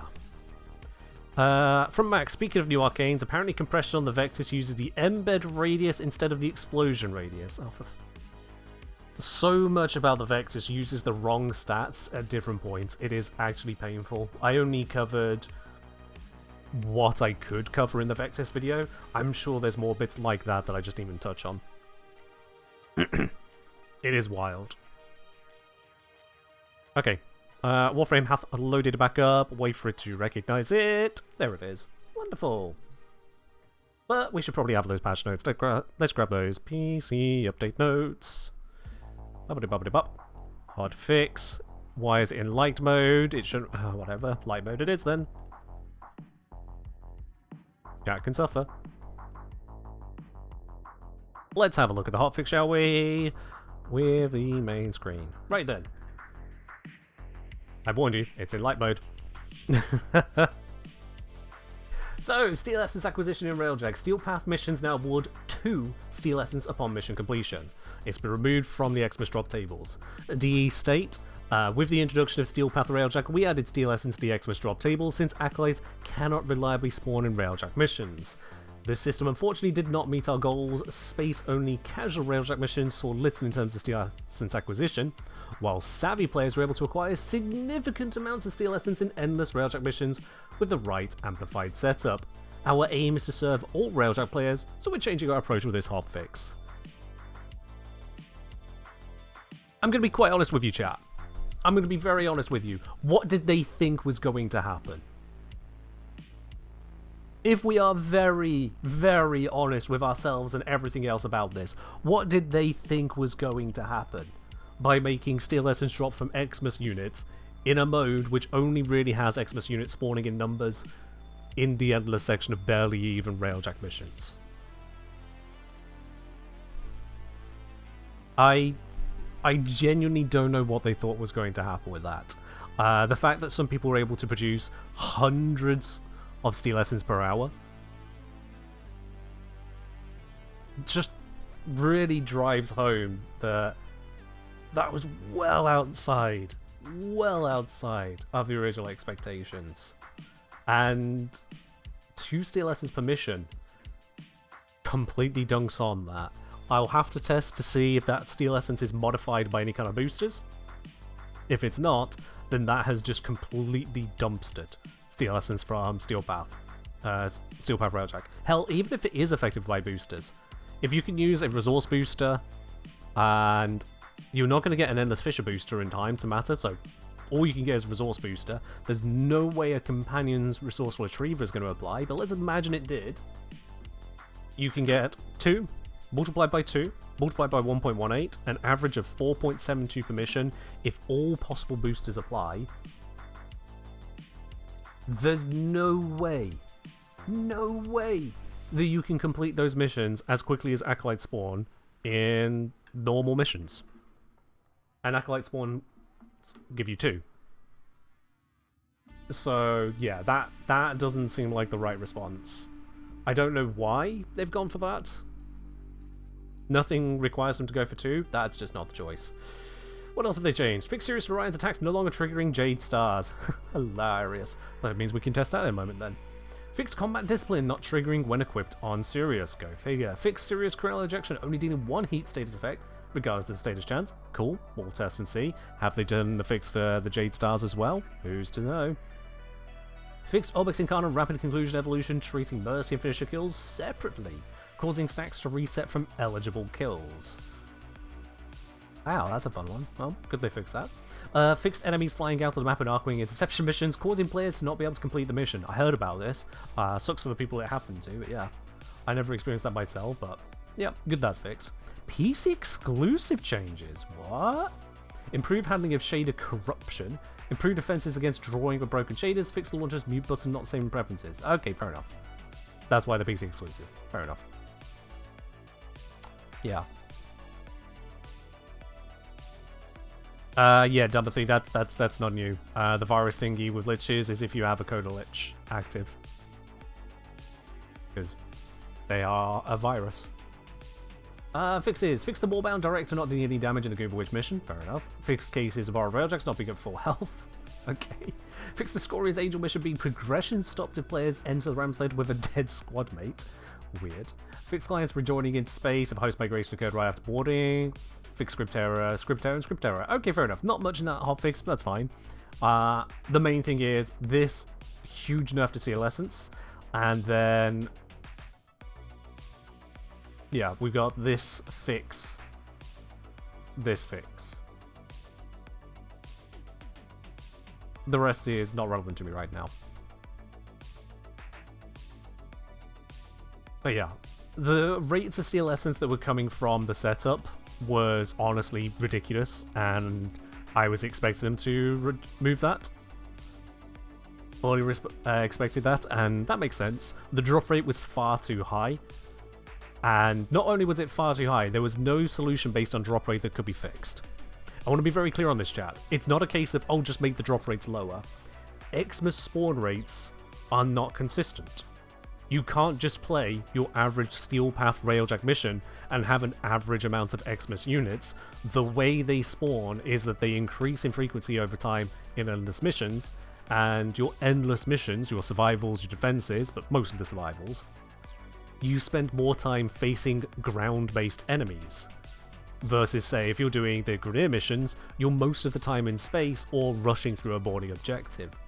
So there's no way to balance the Steel Essence from Xmas drops, because you'll get most people trying to do the mission as intended, getting next to nothing, just to try and make sure that people who are hard farming weren't getting truly obscene rates. Space Cube say, oh no, imaginary currency. Okay, well, if you're going to be facetious about it, Space Cube, you're not going to see the other side of any perspective, are you? But to ignore your approach to trying to understand things, I will still actually go over this for you. The fact of the matter is that when it comes to currency and reward balancing in a game, if there is a option which is just completely overwhelmingly rewarding, then not only will people feel forced into doing that, or otherwise what's the point of doing anything else, it also means that when balancing the costs from whatever shops, whatever limits are being applied, those costs then have to take into account the overwhelmingly rewarding thing. You either make it where the average person playing the game quote-unquote correctly actually gets somewhere, or you make it where the people who are hard farming the ultra farm locations don't just get everything with ridiculous ease. Even in a PvE game, even without trading, there still does need to be that element of balance, because it is it's a game together.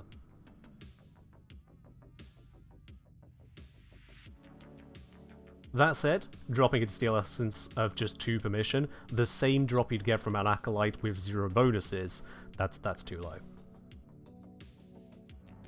That is too low.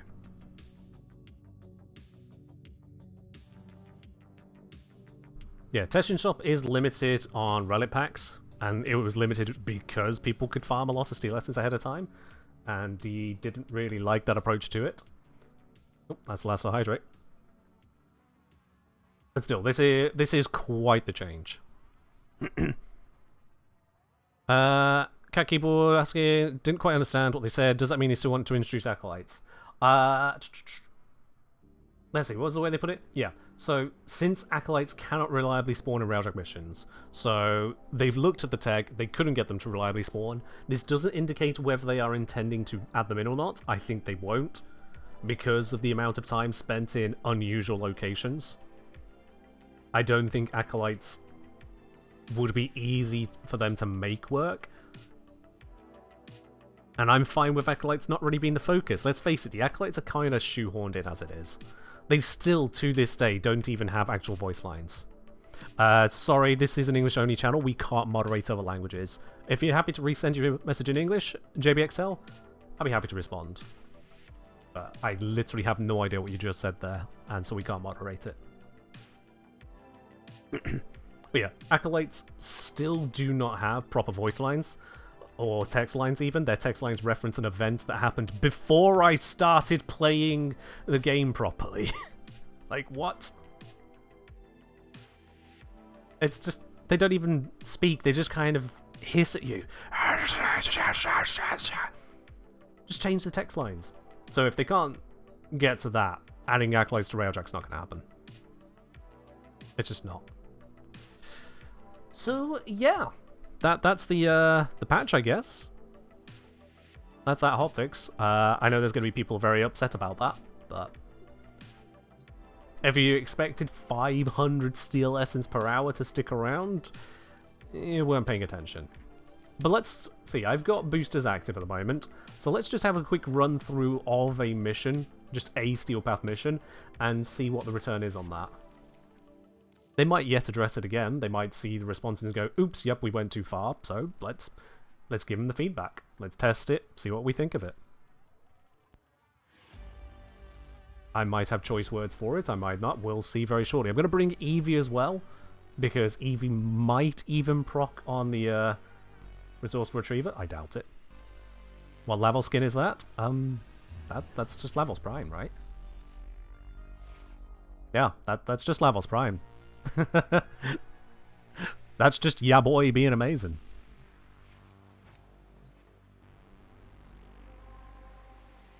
People already on game chat, no fun allowed? Yeah, I don't worry about Reddit whiners. I have zero time and patience with people who explode no fun allowed because the broken thing was fixed. They can just go exist away from me. Far away, please. Okay, right. Sober straight. Let's pop in real quick. Let's see what skill lessons we get. Let's just see how it works.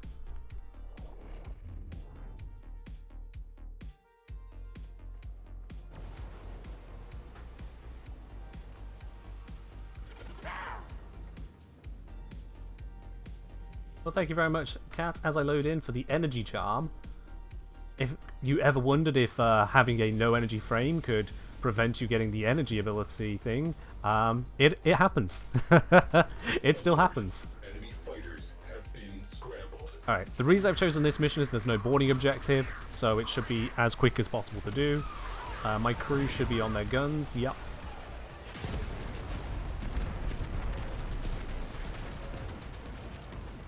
We've got a nice high DPS Vort, so we can just kind of get right in on things.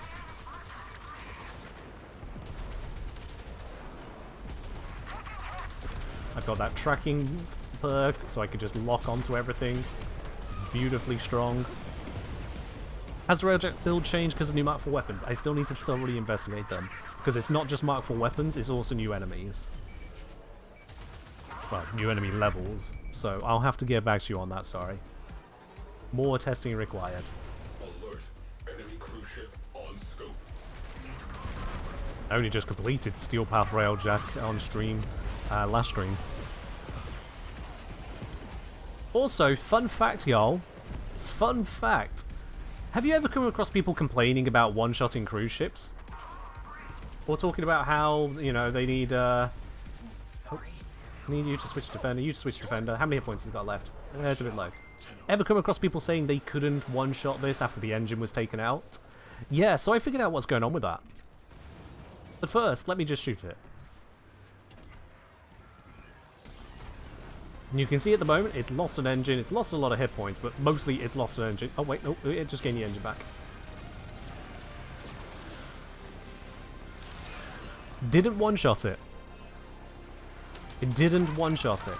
And if I take out that top engine... In fact, let's just take them all out because it's flying away and I don't like that. There we go. Right. Now if I shoot that top engine...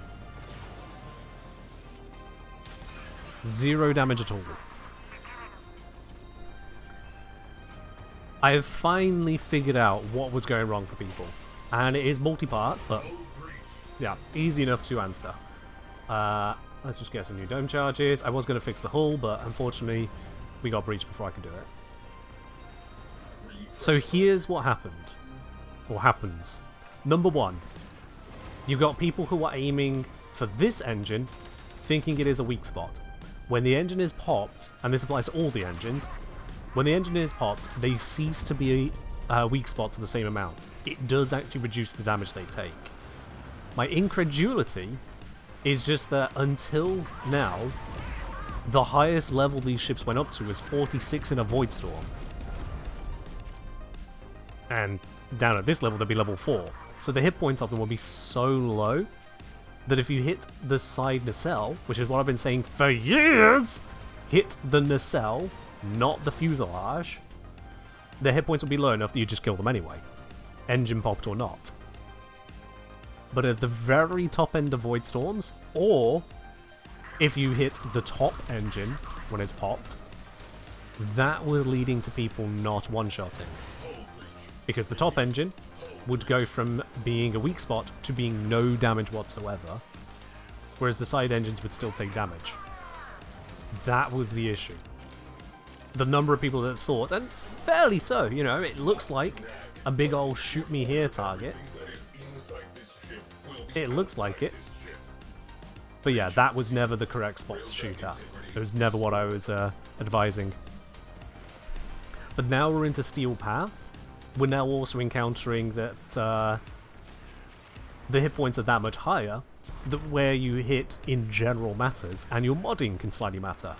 So as I demonstrated just a moment ago, I shot the side engine, didn't one-shot it, because the weak point was turned off, and I don't have the mod that increases forward artillery damage. If you have that mod, which doubles the damage, it would have been a one-shot. So yeah. We've got bugs upon bugs here. It's not really the player's fault that much, aside from ignoring the advice I've always been giving of hit the fucking side of the ship. But yes, shooting out the engines does indeed reduce the amount of damage you deal to cruise ships on those specific spots. Really weird. Shooting out the top engine makes it stop taking damage entirely on that spot, which is even weirder. So long as you don't shoot out the engine and you shoot the pod, you will always get a one-shot. Always. If someone is shooting out the pod, shooting out the engine, but you still shoot the pod, if you have the plus 100% damage on your forward artillery, then in all but the highest levels, you again will still one-shot.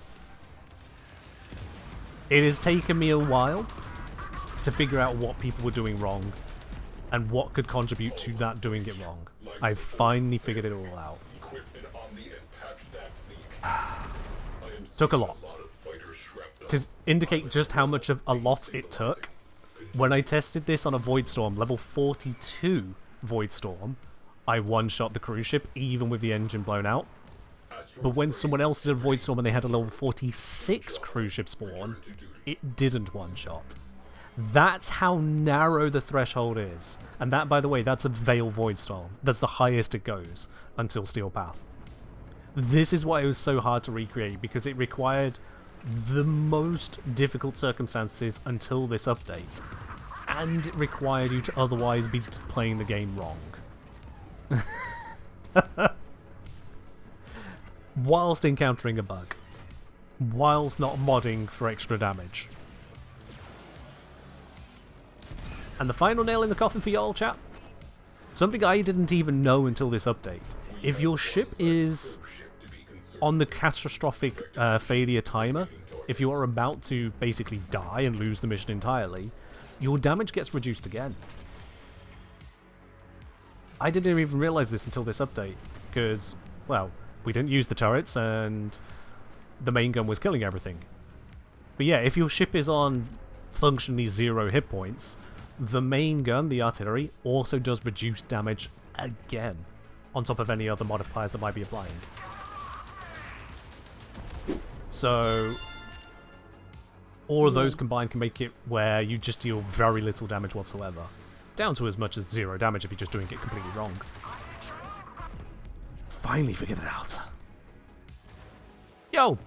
Maxiolo, thank you very much for your Prime here, up onto 2 months, much appreciated. Yay indeed, you got that lovely bronze badge next to your name there. Cheers to the sport. Is my ship's name an SC2 reference? Yes. Yes, indeed. It does make some sense that the catastrophic failure has those negative impacts. I don't believe the game does anything to tell you this, which is why I didn't understand it myself. But, well, yeah, that's how it works. I still don't understand why these are so tanky. I've tried everything I can think of to interact with them differently. I have found no such solution.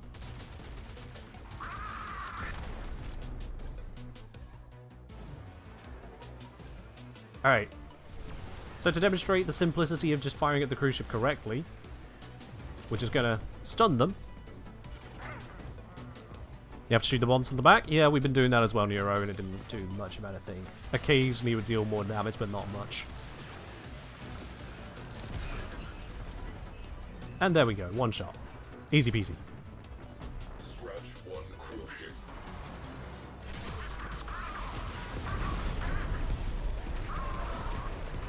Yeah, that Cosmo Outrider just took a shit ton of damage from everything I did there. And now it's tanky as hell in comparison. Enemy cruise ship has punched in. That's the weird bit. That they take a bunch of damage and then they don't. I've tried to find consistency in it. We spent hours on this.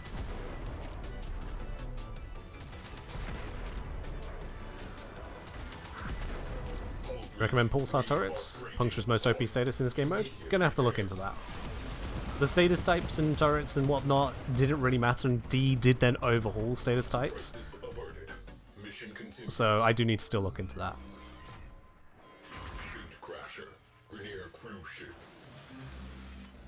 Ah. Alan. Wait, it's everything else outside my LOS. There you are.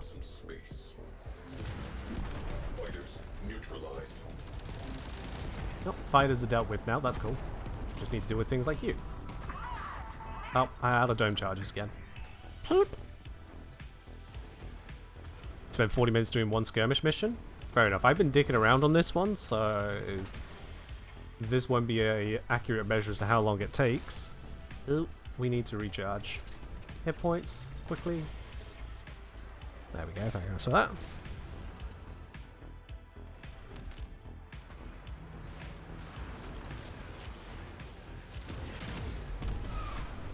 Alright, stop those remaining fighters being such a nuisance.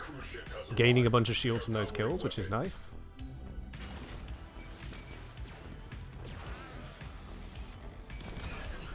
Ah. At the moment, no seal essence, because that's how it works. Oh, come on! Why would you spawn there? Alright, whatever.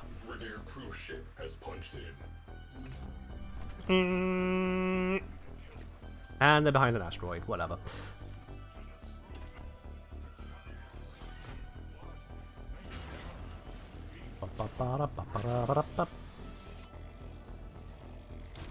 There's no cell.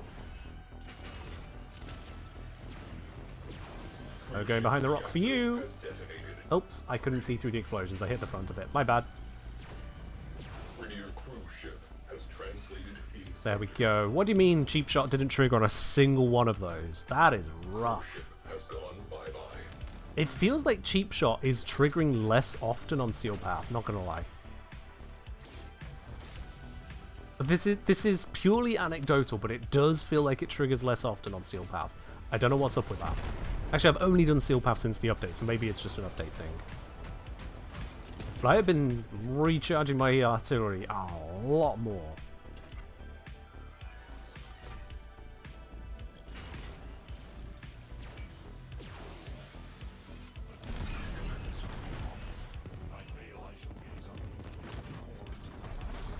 There we go, mission complete.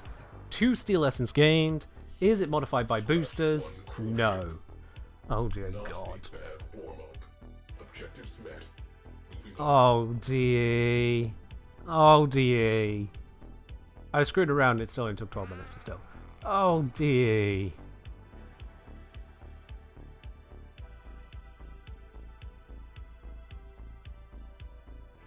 No arcane either? Yeah, so you get no arcane. Okay, let's be fair on the arcanes. Unless you just are allergic to trading, the arcane value is basically nothing. How much is a primary merciless? Maxed out? A maxed out primary merciless, I can pick one up for 14 platinum.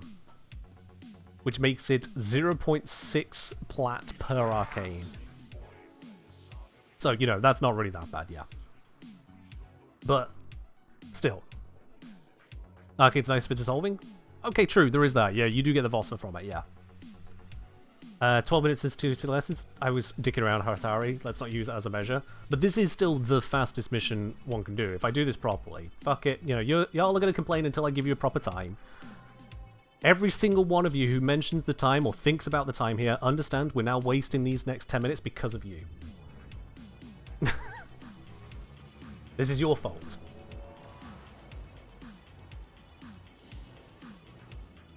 Let me show you what it's like when I try my hardest on this. Let's get, as we're loading in, need to be able to assign crew. There we go. Right. Gunner, goer.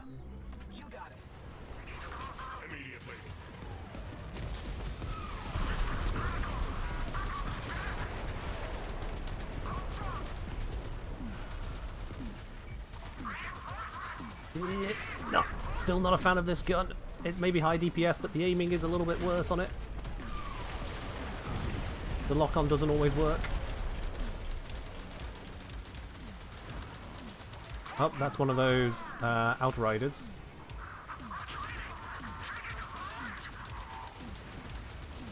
Yeah, I can shoot the bombs all like there. Well, like. Doesn't do that much to it.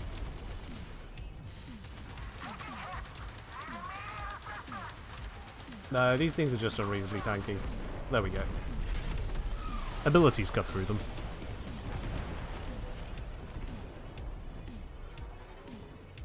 Petra, I was doing more than dicking around. I was demonstrating how to incorrectly shoot a cruise ship to not kill it.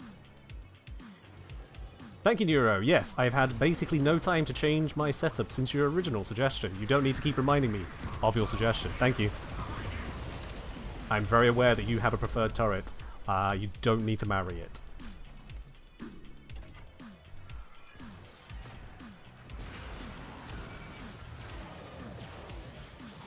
You have married it. Oh, okay. Well, very happy for you. Live your best life. Ah, damn, the turret engine got shot out.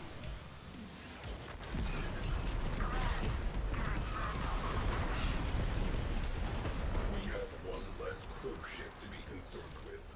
Ah, I hit scan, my beloved. Remaining targets. Oh, that's an Outrider. They are resistant to the damage. Cruise ship reinforcement has arrived. Where is the cruise ship? Is it in my line of sight? There it is.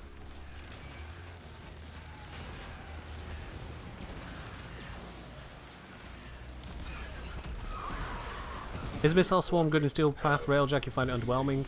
The hit points of the enemies are a lot higher here, so it'll be a distributed amount of damage, but it's not like crazy good. I need to investigate the alternative options as yet.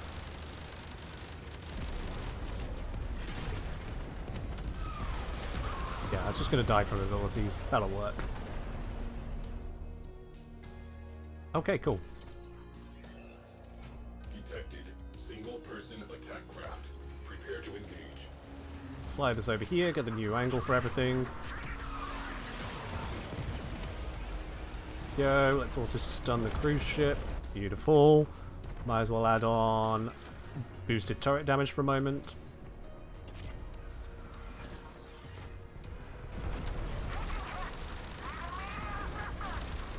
The enemy have called in a cruise ship. Oh, that's a resistant thing. That looks like the turret. Sorry, the engine should still be good. Yep. Cruise ship down. That's another Outrider. Some space. Enemy fire I just used the stun, so I'm gonna have to fire this normally. It is a success. near cruise ship. How do you access turrets while in forward artillery? Cruise ship. The same way you normally swap weapons. You press F to swap weapons. Yep. It's a little hidden feature, but it's always there, yeah. You could just swap weapons. Up! Ah, I got out of LOS too quick. That's another cruise ship. I can't stun it. It's gonna move too far. Eliminated. Can I blind kill it? Remaining targets. Oh! Reading Blind kill. Translation signature. Cruise ship. Oh, The enemy one more have cruise ship to kill. reinforced. Scratch one cruise ship. No, it's behind the asteroid. No. Okay. Okay. Let's see. Let's see. Let's see. Which way they're gonna go? Let them pump out. Stun them. They might destroy the engine. Still good. Can you swap weapons from any position around, Jack? No. Forward artillery is forward artillery. Cruise ship to be concerned with. Direct attention. Time taken. remaining 4 minute 32. Sector secured. Enemy have turned There you go. mission complete. 4 minute 32. Steel path. 2 steel essence. Using that setup there. Which may not even be optimal setup at this point in time. Yeah. No Mark IV weapons, that's just bad luck on the rolls. Boop, boop, boop. Still, 2 steel essence for 4 minutes on the objectively fastest steel path mission. That ain't it. That ain't it. Every other mission in the entirety of steel path is going to take longer. So, That ain't it. And don't forget, these rewards are from 2 missions combined. They are. They've kind of dunked that one there. And don't forget as well, that 2 steel essence cannot be affected by boosters, so my resource booster is now even lower value.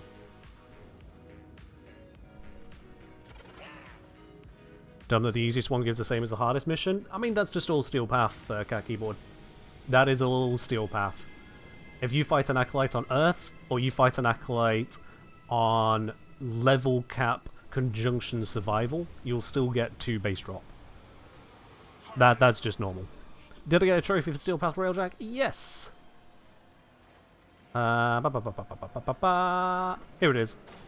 Got the trophy, got the emote, got the 50 seal essence. Yup. What have you got it? What are you doing? He's been weird again. Anyway.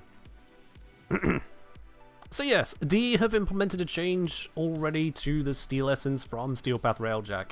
In a matter of just a couple of weeks, they figured out, oh wait, giving Xmas a 5% drop rate of Steel Essence was a bad idea. They've now changed it to 2 per mission, it is unaffected by boosters, it's going to be unaffected by basically everything, so that's that. Yep. The Steel Essence drops are now just much, much lower. You dread the Orphix missions on Steel Path? Oh yeah, considering the rewards aren't increased for Orphix, because it's just Steel Path doesn't have increased rewards, do them for the first 3 Orphix and then just bug out of there. Did that myself. Just get out. Just get out. Modry saying, why is it every time I return to Warframe after a long period, it's because of your videos? Aww, thank you. Welcome on into the stream as well. Using Bone Widow for Orphix is easy. If you say so. But yeah, honestly, just Steel Path Orphix, get in, get your 3 kills, get out. The node is ticked off, don't go back to it. There's no reason to put yourself through that. The rewards are not increased from the already low rewards they offer. Honestly. You just saw what people say on Reddit? People say a lot of things on Reddit. If you go onto Reddit long enough, you will find people saying everything. And nothing. And all the things in between. Just because it's on Reddit doesn't make it right. Both objective and subjective levels of right.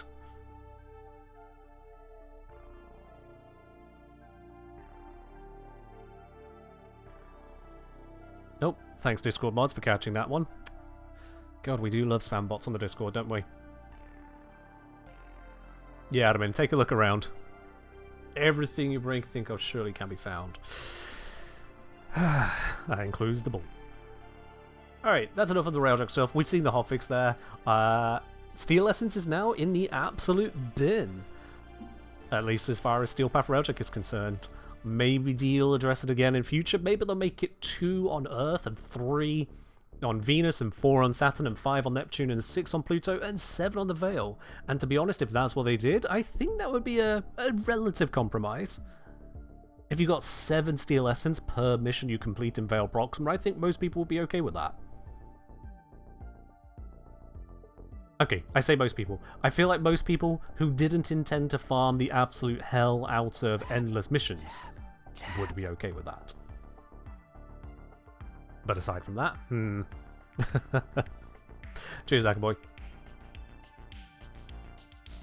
The fact that they put it onto Xmas for Steel Path Railjack, though, after what happened originally, is just wild. How is the Fluxus now? With Arcane Adapters? Well, it's still the Fluxus, which means it still has that kind of stupid punch-through of literally infinite punch-through. So if you at least know where the target is, you can turn the target into pieces. It's only going to be so strong in general, but still, this setup proved to be plenty effective enough for what I needed to do with it. So having the primary Merciless, because, yeah, just kill in the general direction of killing, that worked out well for us. Reason for Radiation was because I was using it on Orphix, so we're expecting to need to shoot some Sentience as a backup plan. And then secondary Innovate, just kind of go burr. Instead of Merciless, I don't think there's going to be a great set of options. I did think about the whole, oh, what about the armor on your Void Rig? Would that count? 770. That ain't doing it, Chief. I don't know if Bone Widow is any much more. Oh dear. Yeah, no. So, unfortunately, because of the armor situation, it means that Bulwark just isn't in. That's a lot of primary crux. Yeah, I seem to have picked up a few of them, haven't I? Yeah, that happens. Weird. Anyway, what about Deadhead? Well, if you can land those headshots consistently enough, go ahead and use your Deadhead. The recoil benefit is not really going to be a benefit for you, whereas the reload speed on Merciless is a benefit. But if you want to go with that, give it a try. There's nothing wrong with it. You know the difference between primary Merciless and primary Deadhead at this point. If you're questioning between them, you know what they do. But ultimately, you can see that largely it's just kind of a damage bonus there and a crit bonus from the secondary, and off you pop. A lot of these arcanes on primaries are just a bit crap. I didn't test primary accelerate giving it energy regen if that would affect the necromech. I haven't tested that, so there may be an alternative choice there. The impact status output is not great. I don't remember if there's a force proc or not, but overall, this did work. And we're saying there's a bug with an arcanes. Cool, good to know. In Warframe, there is a bug. Oh, here's the rest of the detail. You can equip only secondary arcanes and copy that to next config. Huh. Well, that is weird. I'm going to leave that one out. That sounds like an exploit. I'm not going to peddle an obvious exploit. Let's not. Don't we know stuff from Arc Melee mods being terrible? Yeah, could have told you that for free. Absolutely. Dear God, are they terrible. So, now we're done with all the Steel Path Railjack stuff just from that one patch note. Let's see what's going on otherwise with the rest of this. We've gone through Coronal Ejection. It now should have that status chance on it, so let's quickly verify that, shall we? We're going to need to switch to a no-shooty companion, just so it doesn't shoot. No accounting for the other son. Wrong console.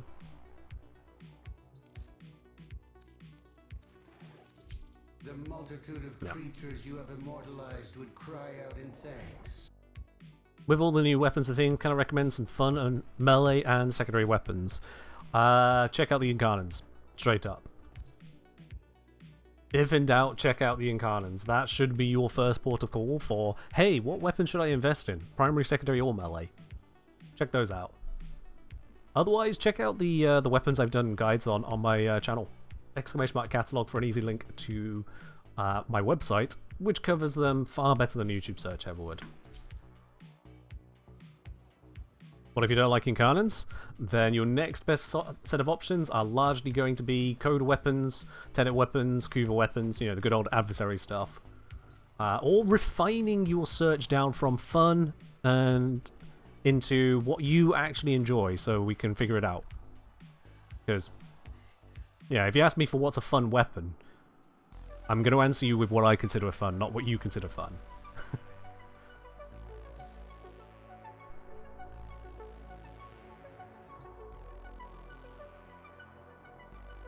Oh, we got an Allerton in the chat. Nice. Yeah, that appears to be working now. Good, they fixed the status chance on that. So next question, did they fix the status chance on the 2? They didn't put a patch note for it, so I'm not very hopeful. But let's find out. Let's grab a controllable one-shot weapon. There we go. Activate the buff here. Stop playing around. God damn, I hate that guy so much.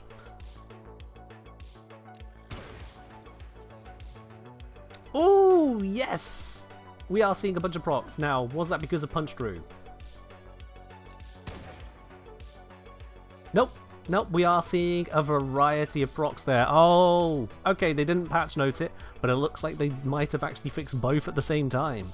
Ah, are Incarnans that good? Yes. Yes, they are. Yeah.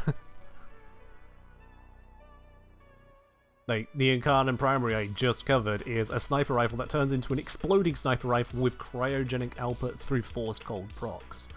And also you can just innately silence it. Right, let's just go for the extra status chance there to guarantee 2 procs, potential of more than 2. Stop. Yep, guaranteed 2. Do we see any 3s? Yep, we see a 3. So yep, the status chance has now been fixed. They didn't patch note it, but they did actually fix both of them, not just the one ability. Sweet! Okay, well that was one thing we complained about that is now gone. That's good. That is good. Does it change modding? Absolutely not. As I mentioned earlier, the difference between 1 heat proc and 2 heat procs is only the damage, nothing else. It doesn't make it heat harder, it doesn't make it strip armor harder or faster or anything like that. It is just more damage. And considering the damage on this ability, it's not a lot.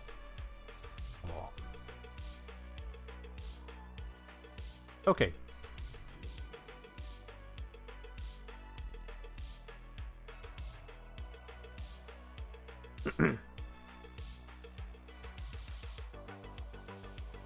You can farm Ballistica Primes, your adapter's just going to sit there for a minute. Yeah, fair enough.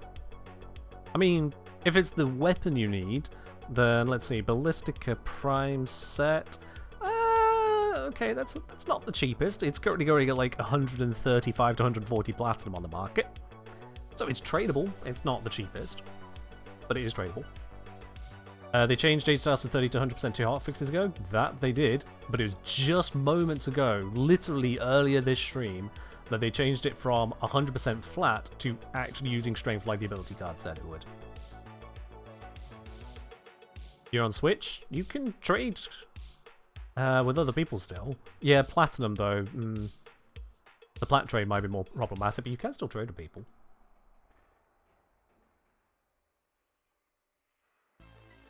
Might be a little bit more work though.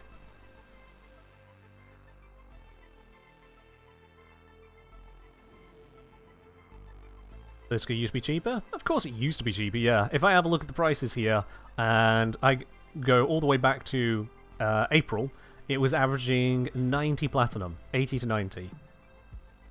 And then if we have a look at June 20th, 90 to 95. June 21st, median 100. June 22nd, median 150.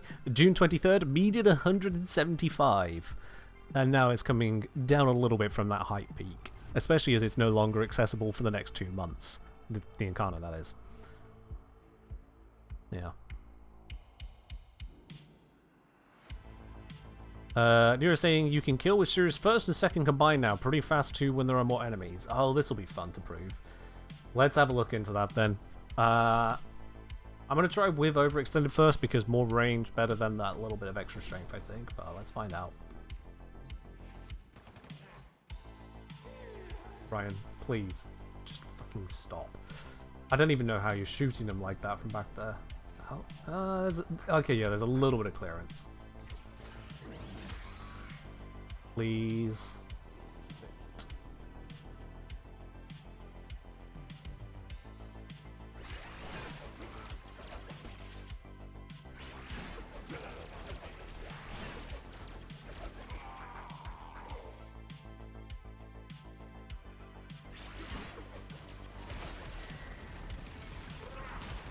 I gotta say, not enthused. Not enthused. Hold on, can I give him a pea shooter so that he doesn't realize that he can't do anything?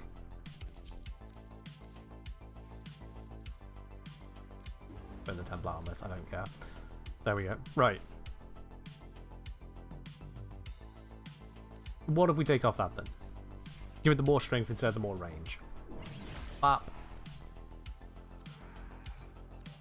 Into bop.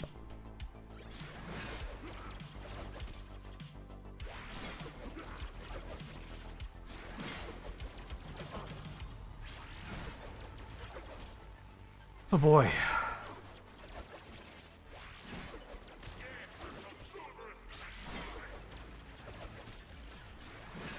And we're seeing the effects of that reduced range.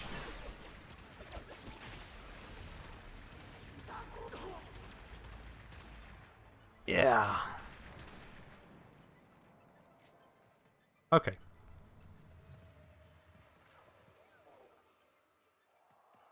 What are my thoughts on arcane persistence on Lavos? I wasn't dying as Lavos in the vast majority of missions before, so why would I remove my shield gate to keep on not dying? Arcane Persistence doesn't have a good place on Lavos. Its best use case is someone with a lot of hit points, but just enough armor. Though you can then keep up with the heal rate demand. But Lavos is a combination of heavy health tank and a, what do you call it? A control frame. So, going for just lower armor, no adaptation, because there's no point having it at that point,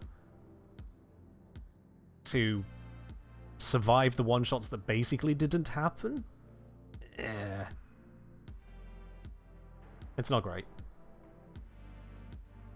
Are they going to nerf shade interaction with Sirius Orion? What interaction with Sirius Orion specifically that is different from other Warframes you feel should be nerfed their vengeance? What interaction should be nerfed there?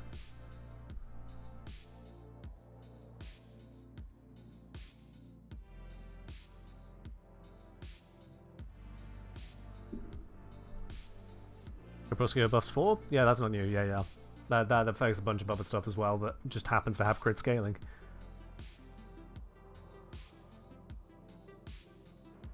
Shade hiding both frames that you can't break invis out of it once done. Ooh, you can't break invis out of it? Oh, well, let's see about that bug. Bugs do get fixed, so let's see. I missed it. Oopsies. Right then, we have our shade. We have... For a second, I had an extra brother. Journalism, it continues. Let's go ahead and invis. Wah! Have I got the wrong shade on?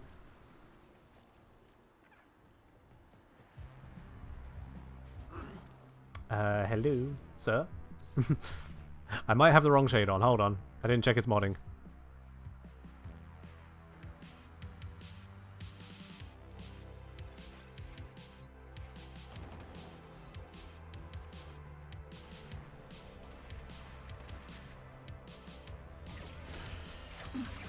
Alright, well, we're in Viz now.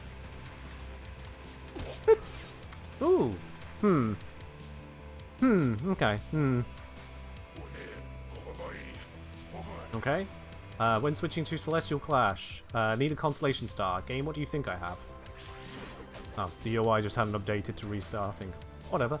We activate this, we do a clash, it's all fun, we come out of it, yep, we're in Viz, he's not in Viz.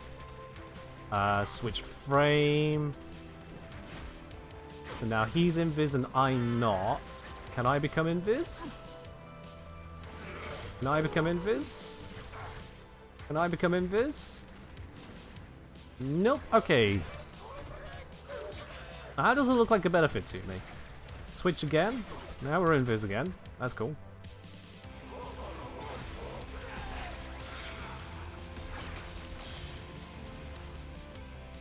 No, this one's still not invis.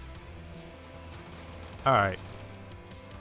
What were we supposed to get from this? Shade hiding both frames. Well, that's not happening. This one is staying invisible for not shooting, though, which is kind of weird. Oh, now I've gone invisible. Okay. And he's also now invisible. And now I'm visible again because we no longer have anything to be invisible next to. And if I switch to him... yeah, there's a lot of wonkiness going on here. So, yep, I am now... Only one of us permanent invis, but I am permanently invis if I shoot. Oh, yep. Oh, yeah. Nah, yep, it's fully broken now. It's not both frames, but yep. There we go. Yeah. Well, that is interesting. So, what do we make of this? Are they going to nerf this? I mean, we don't talk about nerfs when it's bugs. Are they going to fix this? I don't know. I don't work at DE. Is it broken? Yes. This is bugged. Have you reported it as a bug? Actually, I'll save you the trouble. I'm going to go report it. You made a point of it, so let me go report it. Bug reporting. There we go. You didn't? Excellent. Alright then.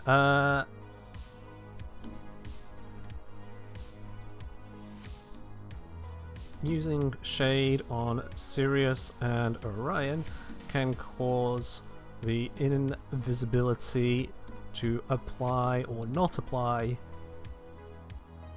incorrectly. Warframe may be unable to go invisible despite not shooting near enemies, while the other frame can become permanently invisible even while using weapons.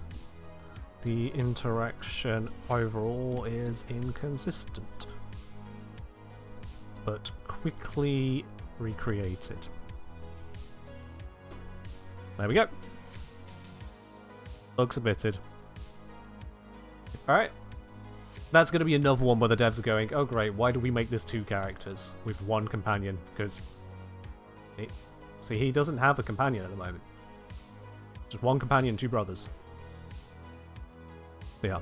Was a Warframe forum always like that? Sorry, Toast, can't help you. I have no idea what you're talking about right now. I can't see what you're seeing.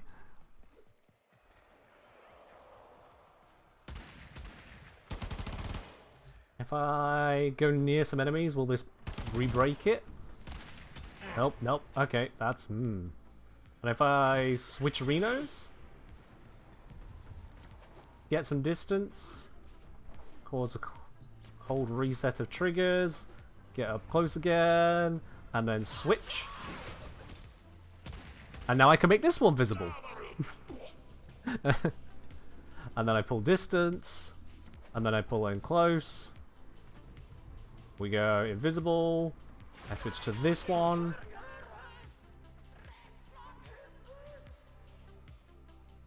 Yep, that's weird. Maybe it is something to do with the 4 that's going to be breaking this for us, because the 4 does switch form as well. So if I just kind of go over here and then leave that form. Oh, no. Well, he's enjoying it. Yeah. We've submitted the bug report. They can figure out what else is going on. There's more going on there than I care to investigate, because I don't get paid to investigate that kind of thing.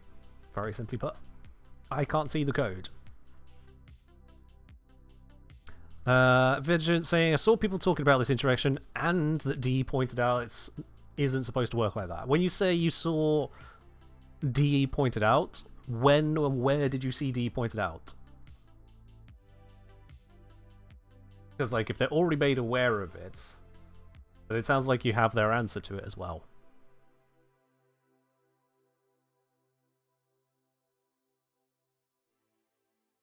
From Empress, Nidus Vitality Link stayed permanently to them. Exclamation mark bug. Just a quick reminder, chat, I can't fix bugs. I know this comes as a surprise to a small minority of people, and that still surprises me. I can't fix bugs. I don't have a special access to anything that you guys have, or don't have. If you come across a bug, and you know it's a bug because it's a thing doing a thing that the thing shouldn't do, exclamation mark bug here in the chat. If you really need the link, it's active even when I'm offline, and send yourself on over to the forums to report it. June 19th, Warframe forum suspensions. Okay, so the interaction was brought up to DE, and DE have responded that it's not supposed to work like that, and then you decided, having read that, to come to me and ask if they're going to fix it. Have I missed anything there?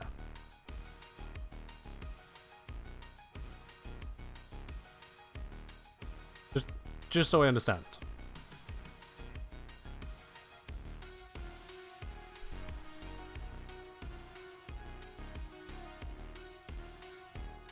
Alright. So the DPS on the 1-2 combo there was not it. Why is it race steel? I must have been testing something with that. Well, I suppose it fits the polarity. Yeah, the polarity's a bit crap.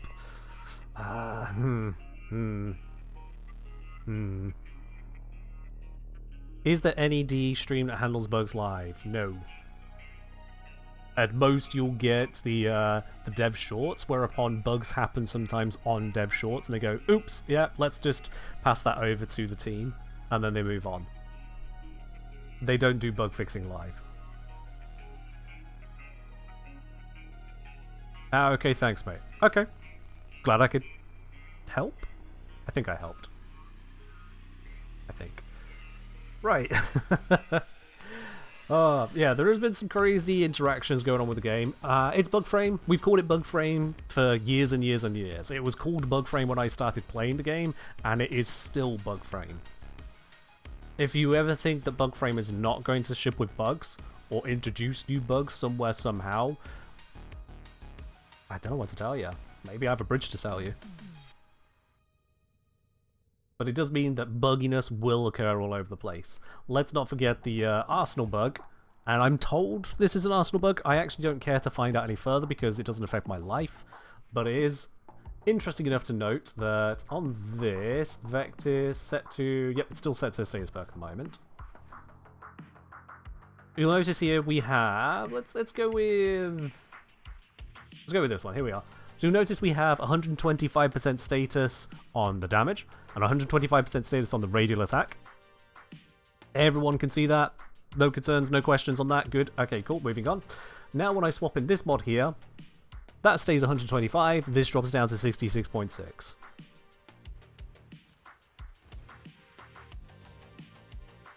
$60-60 mod swapped for a 60-60 mod halves the status chance. Because it's now Blast. I am told by someone that this is a UI only bug. Honestly, even if it is UI only, how on earth does that even happen? Like what? What?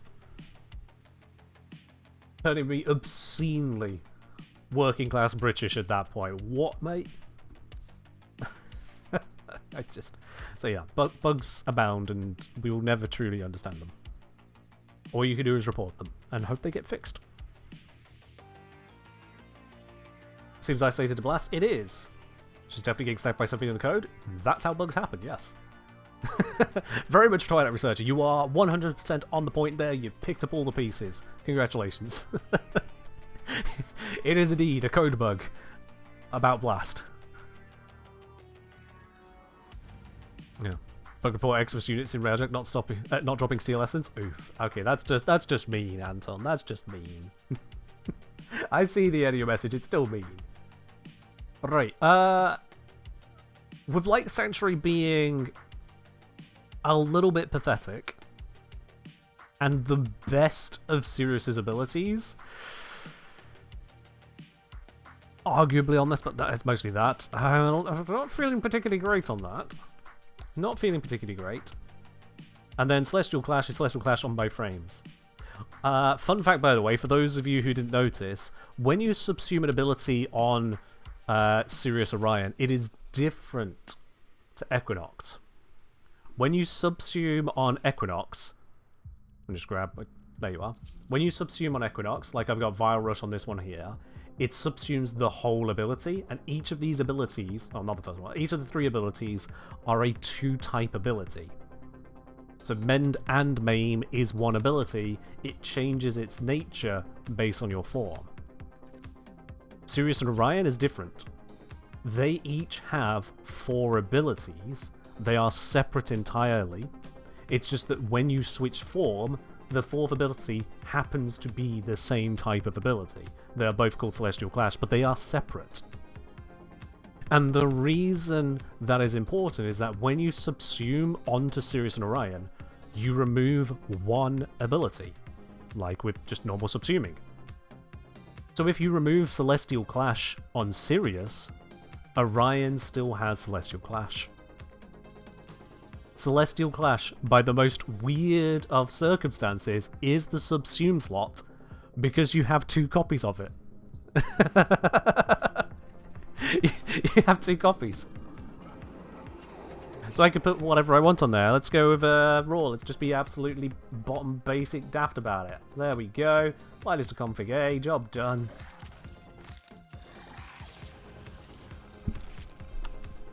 Now let's just make sure that actually works, right? Because maybe it's broken since testing it, but let's work it out. It looked like it was working, but maybe that's broken. Yep, there it is. D said that's not supposed to work. Okay, if that doesn't work, then fair enough. That's what I get for reading what actually the screen shows me. But we're about to demonstrate. We'll see one way or another, won't we, chat? It's easy enough to find out.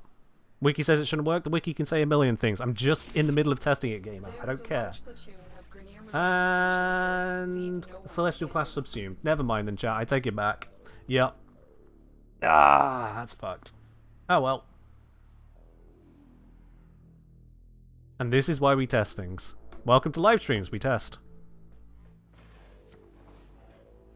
Would you mind switching to Equinox so I can check your build? I do videos so you can watch them. They include builds. Enjoy! Alright, well let's just remove that. Oh well. Every time I think I have something with this frame, the frame just shits on it.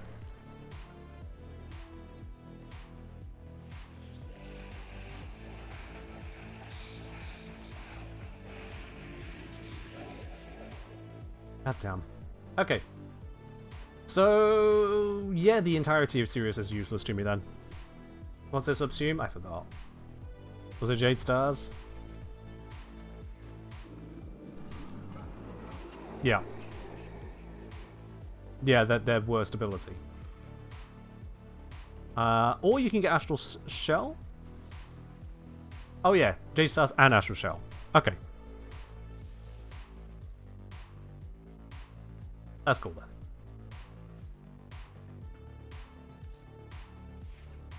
The Astral Shell is actually decent. That one is actually decent.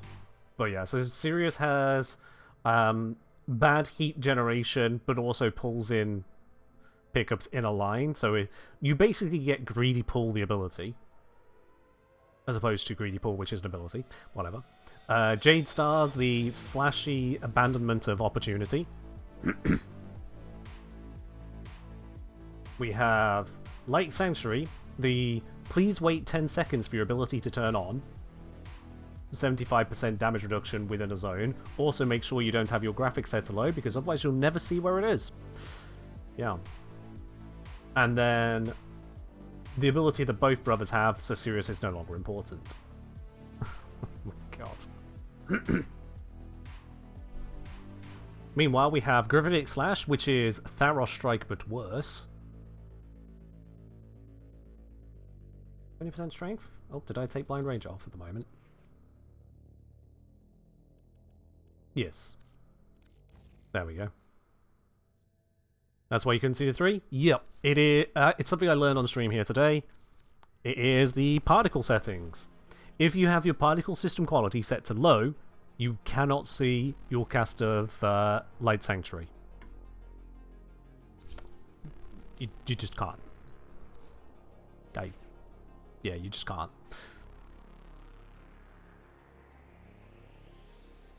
So yeah, Gravitic Slash, 67.5 degrees. We've also measured that it is actually double that. So that is what, 135 degrees? Yeah, it's a 135 degree angle. It's cast 67.5 degrees to the left and right of where you're looking. So the angle's a little confusing there. It's not modified by range though, so you can't increase the angle. It's just what you get. But at least it does cover a little bit more than 1/6 of a circle. So there is that. Oops, wrong one. The defense reduction is defense reduction. Status chance is status chance on slash. Okay, cool, cute. It's a bit of slash. Dealing slash procs on enemies you just removed the defenses of is worse than any other status proc that deals damage over time. Gas is stronger. Heat is stronger. Toxin is stronger. Electric is stronger. Slash is the worst one to have when the targets don't have defenses anymore. So that's a good one. Well done there, Orion. You picked the right types. Good job. Like Tharos Strike, 25 energy, 9 meter range, doesn't show its angle. Oh, go to the bloody wiki. basic ass details, but sure. Thorough Strike has a angle of 135 degrees, so it's the same spread. Okay. Same spread, 25 energy, heals you, which is neat. And 9-meter base range. Back to Onion. 8-meter base range, so it's a slightly smaller range, same angle, and doesn't heal you.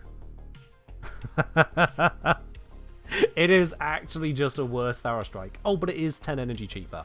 My bad. There is one positive to it, ignoring the forced synergy with the black hole. I'll get to that. Cereal and onion? Yeah, I've heard citrus and onion. Various combinations there. Yep.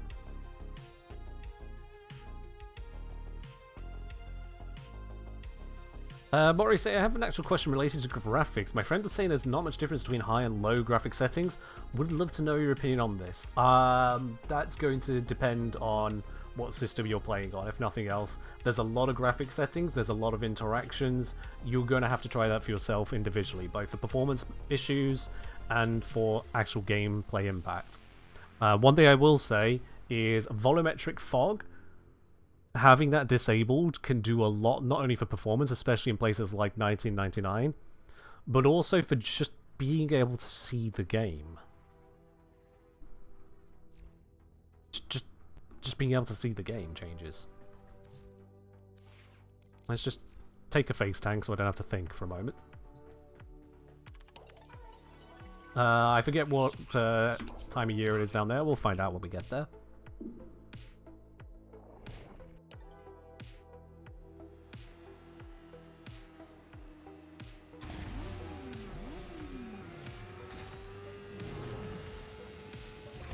Alright, so let's just get rid of that. We can see the good old map as it is. Nice, lovely, slowy escape. You can see the enemy all the way down there. Let's pause up for a sec. And fog. Well, it's a good thing I have the enemy highlights on, isn't it? Because the map is gone. Oh, yeah, it does make it... Bro, I'm invisible. Stop. No, it does make it look nice and snowy. Bro, I'm invisible. Stop. It does make it look nice and snowy, doesn't it? But it's also, you know, hiding the map at longer range. If I also took off the highlights...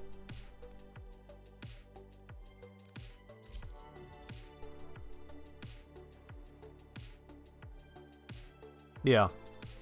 Those ones down there, kind of hard to make out. So it is pretty, yes, but it is also pretty impactful on your ability to see the map and the terrain and anything to really appreciate, and also creates weirdness like that. It's visually interesting, but it can be taxing on lower end cards, and certainly removes your ability to see a lot of what's going on. Compare again. Oh wow, I can actually see all the way down there now.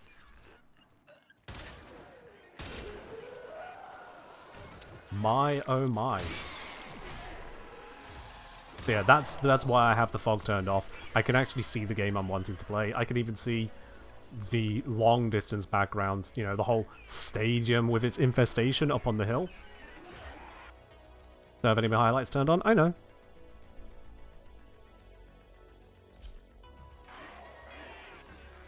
That starts to blend into the background at that point. And certainly the stuff that's lower down, or in other foggy settings, it can get even more intense.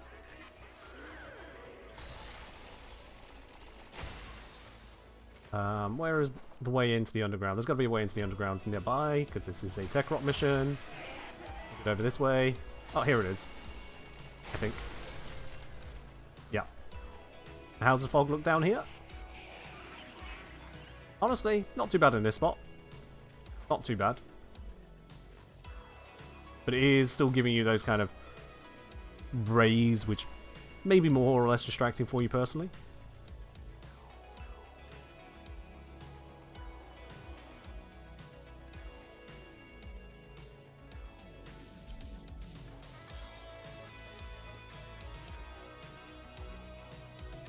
So yeah, it's up to you where you find those those lines, those differences at. Some people may find it better with the fog, some without.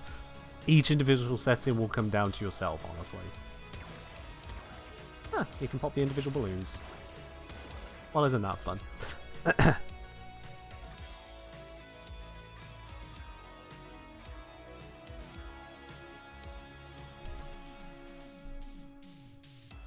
Yeah, you'll find I usually play with fog off, highlights on. It allows me to see a lot more of what's actually going on in the game. And that's just more fun for me. Cinematic situations are nice when I'm sitting back and watching a movie, not trying to play a hectic, fast-paced, kill-em-all game. That's my take on it. Great! Onion!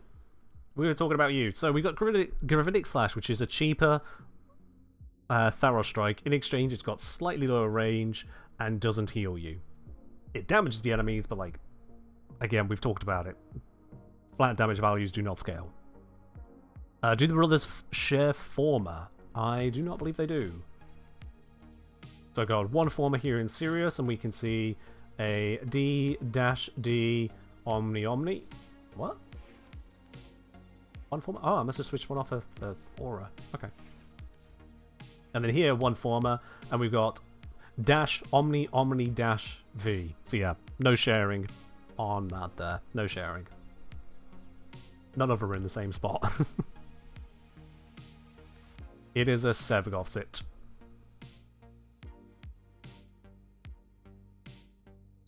So beyond that worst Tharos Strike, we then have Astral Shell, which is about the best ability here that isn't Celestial Clash, and even then it might be better. Jury's out. Astral Shell, at first look of it, you might be like, oh, it's basically just Molt, right? Or Decoy. It's not particularly great. And I would have agreed with you until I tested it. So let's just take this lot as is into... Oh, I don't know. Let's go into... Good old bit of set and exterminate. Go slightly less intense for a moment. Hello, Mythic.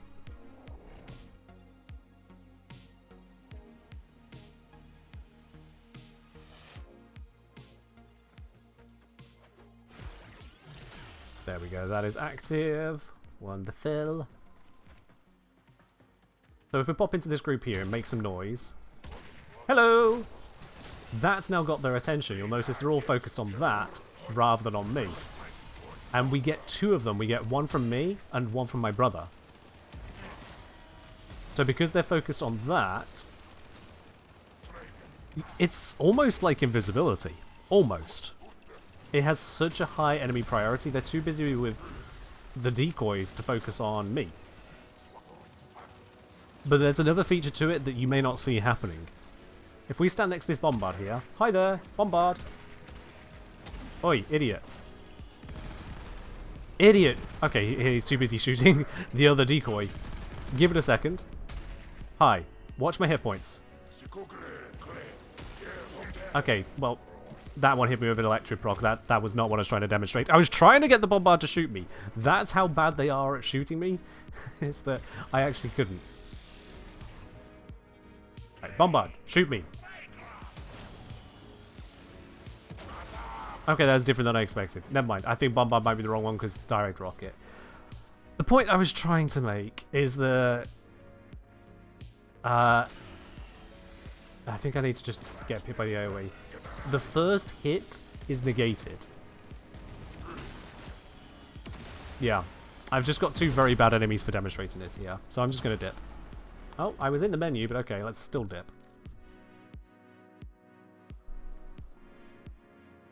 My point is that the first hit is negated. It's just, I had two very bad examples to show you there. Bombard, rocket, direct hit, then explosion. The explosion still hit. And the Power Fist was hitting with a electric proc. So electric ticks instantly, and therefore it looked like it was still hitting me. Bad examples. My bad. Overall, it is a good evasive ability by distracting the enemies very effectively. They are just locked in on it. So that is great for you there. Does it work on enemies with Overguard? Should do, but let's verify. Did I do any testing with the new orbits? Just the Dante one so far, which is, oh wow, this produces a lot of energy. Let's put it on the low efficiency setup. That was pretty much the entirety of that one's thought. There's not a lot of thinking that goes into it other than just don't use it if you would kill all the enemies in the area instantly, because then you get no energy.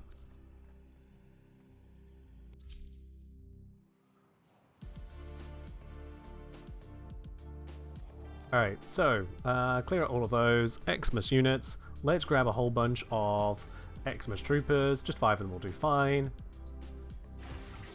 Activate this. Oh, alright, I didn't give them the ability to attack. My bad.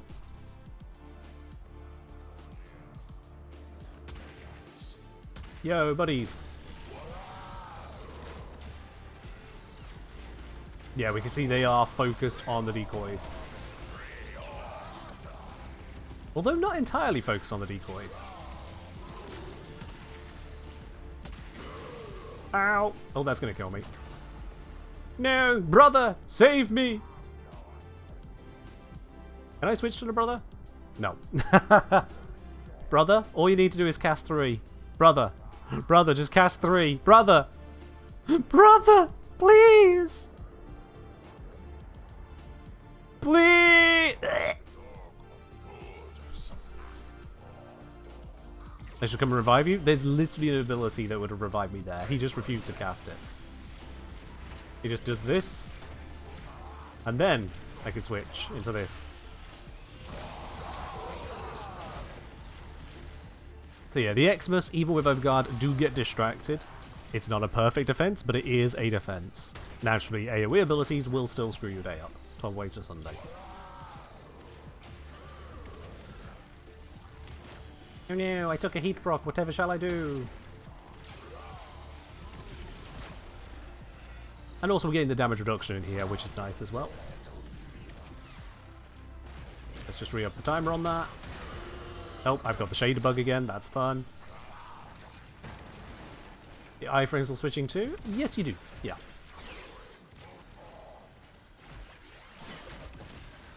You get an invulnerability period. I'll be honest, this is the smallest of things I could ever raise, but I'm going to raise it anyway.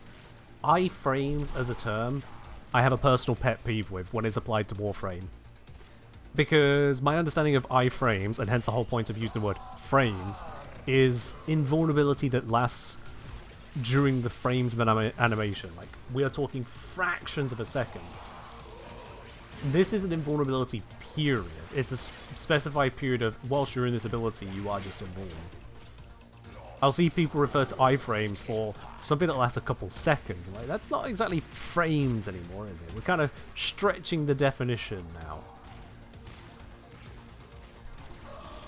It's common parlance. I've come to accept it is what it is. But it's a little different from just, oh, during this moment your character actually just can't take damage.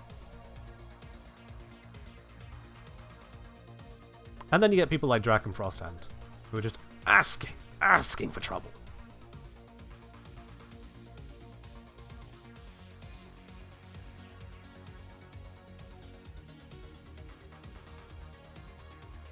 They're just eyes then? It's just invuln. You have invuln on cast, yeah.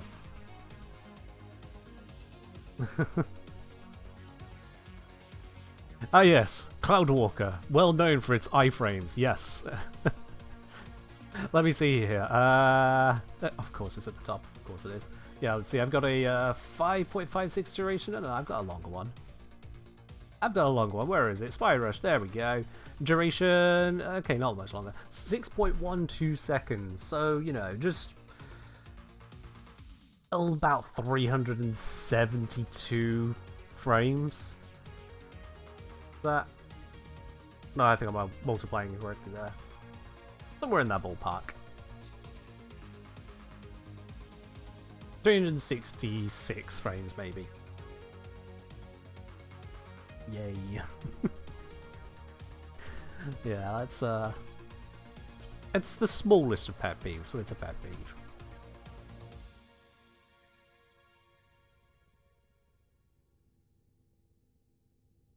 Okay, so back to Orion. Astral Shell, as we see, is not a perfect defensive ability, but it is surprisingly good, considering its defense is relying on, oh no, you hit me, please don't. It works. It works, yeah. From Ethereal Toast, if they reverted to AoE ammo nerfs, would it damage the meta? Yes. Yes, it would, massively. The things that made those AoE weapons problematic in the past has not changed. Nothing about that has changed. This is something that some people don't seem to quite pick up on the whole, look where the meta has moved to now. Yes, indeed, we use incarnate weapons. Yes, indeed, those incarnate weapons have AoE features. Yes, indeed, those AoE features come attached to a magazine that can be dozens, if not weirdly hundreds of shots in some cases. Yes, all of that is true. Load into your typical Relic Fisher, where this is where the biggest part of AoE meta was a problem. Load into your typical Relic Fisher, you won't find those kinds of weapons dominating the missions, Torrid aside. And Torrid is the most egregious example of the Incarnants. The fact that you need to charge up the ammo to get those AoE bombers is part of what slows it down, and certainly on weaker enemies, you can't hit them repeatedly in the head to charge it up. They die on the first pellet of the first shot. So when it comes to AoE meta, if we were to bring back the ammo maximums of those weapons that were problematic back in the day, it would just go back to being problematic. It would just go straight back to it. So let's not do that.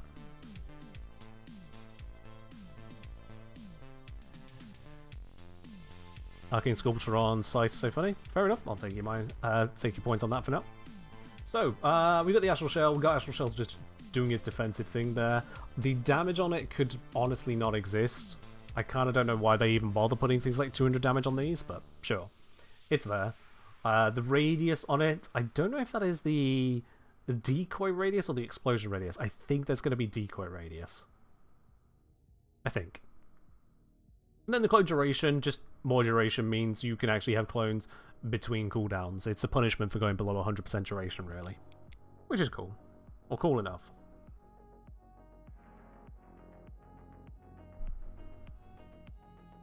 You'll be surprised if Sides 9 is nerfed? Maybe? People are still putting in effort with it. Don't forget that part of the AoE meta was not just, oh look, there are guns that can kill things. It was, hey look, this weapon works regardless of any other setup. You just kind of sprint through missions, shooting at nothing. You just fire in the general direction of terrain, and missions will just clear themselves. Add on the Wu clone, and yeah, it got even further. Yeah.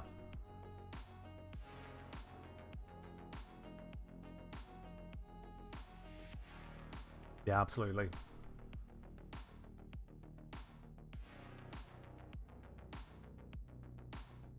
If anything on the site got nerfed, it'll be the Sobek.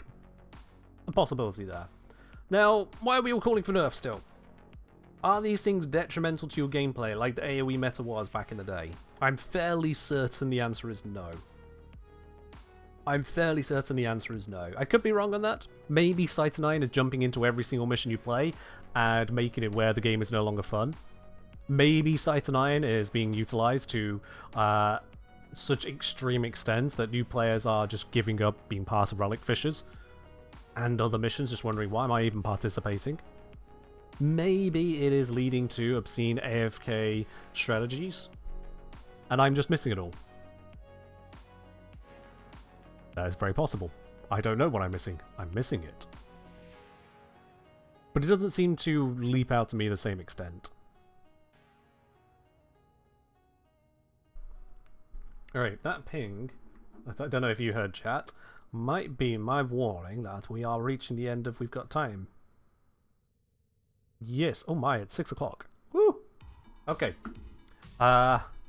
Need to wrap up thoughts on this then. Event Horizon, that's the main one I haven't actually been properly testing yet. That one had its radius increase from 6 to 8 meters, which is a big deal. That is a big deal.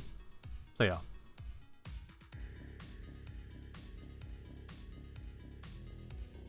Plaza more annoyed by Thermal Sunder Titanias in relic missions. Very understandable. They are... Well, they are the AoE meta again, yeah.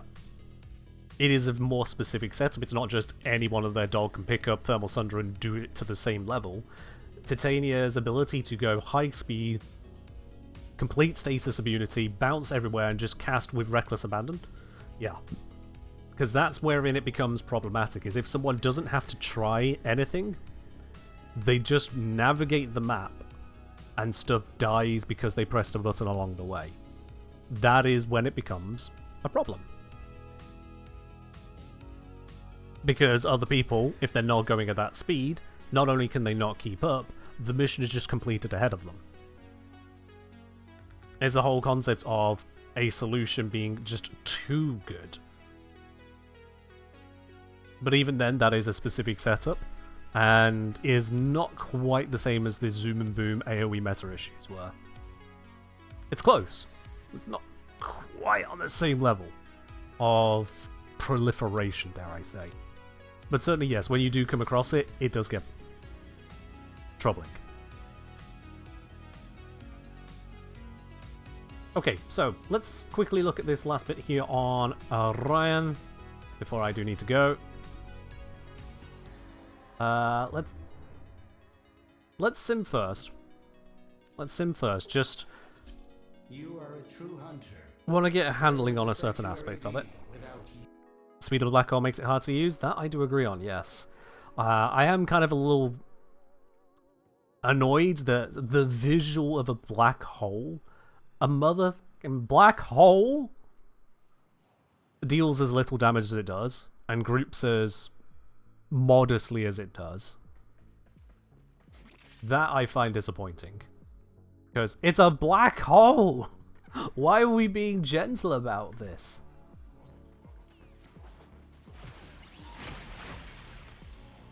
Okay, so that really launched it there. Hold up, was it me or was that really fast moving for a second? That was not what I wanted to cast, my bad. That's a lot slower.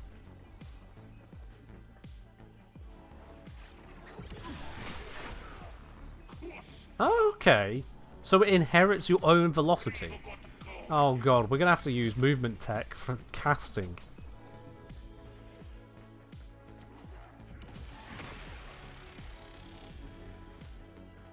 I don't like that. Okay, but at least it does somewhat throw it, and then it's got this bounciness to it, which, okay, it will move its way around, but it's slower. We can knock it away from us, but I noticed that it seems like it has drag. You pull it in, and then it just slows down. Oh, whoop, bam! Oh, okay, we're gonna go behind me. Yeah, because I didn't switch frame. Come on, over this way, please, please, please, please, come on. Guess I'll have to do.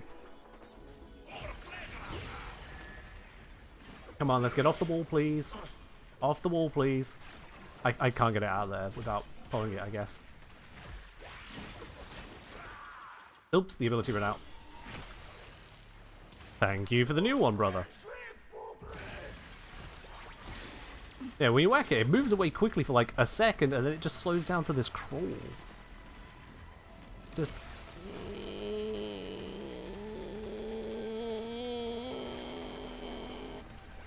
Come on. It's a brilliant visual effect. Kind of sad it doesn't scale with range, but it doesn't seem to want to go anywhere quickly. As you use a sniper rifle, someone brings this nightmare of ragdoll into mission. Oh yeah, just give up sniping at that point. You just give up. Also, let's get rid of Shade. It's really beginning to get on my nerves. Gotta make sure Worm isn't shooting though, because Worm will also get on my nerves. They have many nerves. They are all stood off, frequently.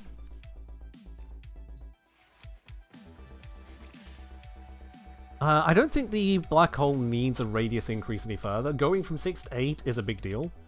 6 was honestly pathetically small. If you didn't have maximized range, it was just almost unusable. My issue does remain with the speed at which it moves around, because the thing is that it can have a smaller radius and move, that's a fine enough combo. If the moving actually goes somewhere. So that... Look at that, it was going so well, and then it just kind of slowed to a crawl. Now that it's there, a 20-meter radius is pretty far. If we mark that there, we got, what was it, 22 meters on this? Yeah, 22.4 meters. That's the distance of 22.4 meters. I wish the graphic showed me just how far that was reaching, because you would feel just how good that is then. With this amount of range buffing I've got on it, this is covering a colossal zone.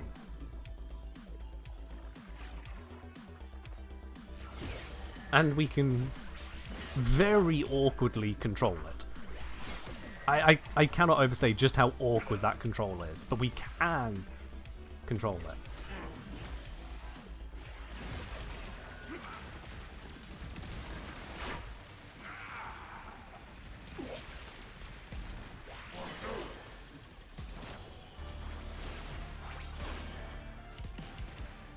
And it can deal some amount of damage in combination with our abilities and whatnot, so it does kind of get there.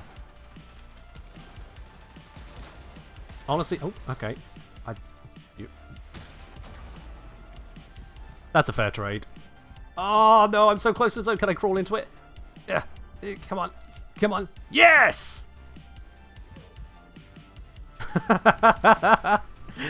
I made it into the zone. I live. I live! Anyway. Yeah, that works. So, the black hole is workable. The fact that it moves around a little uncontrollably is about the same reason I don't really like Resonator. For those of you unfamiliar with Resonator, or have just forgotten for a moment, it's Octavia's. You can lob down this ball and say, haha, this will distract enemies. And for a brief moment it shows you the radius that it affects. And say, okay, cool. This will control enemies. But it has this habit of just kind of wandering off wherever it wants to go a little bit. I think they have made the pathing a little more sensible, but it's not perfect. And again, its control is to charm enemies rather than group them.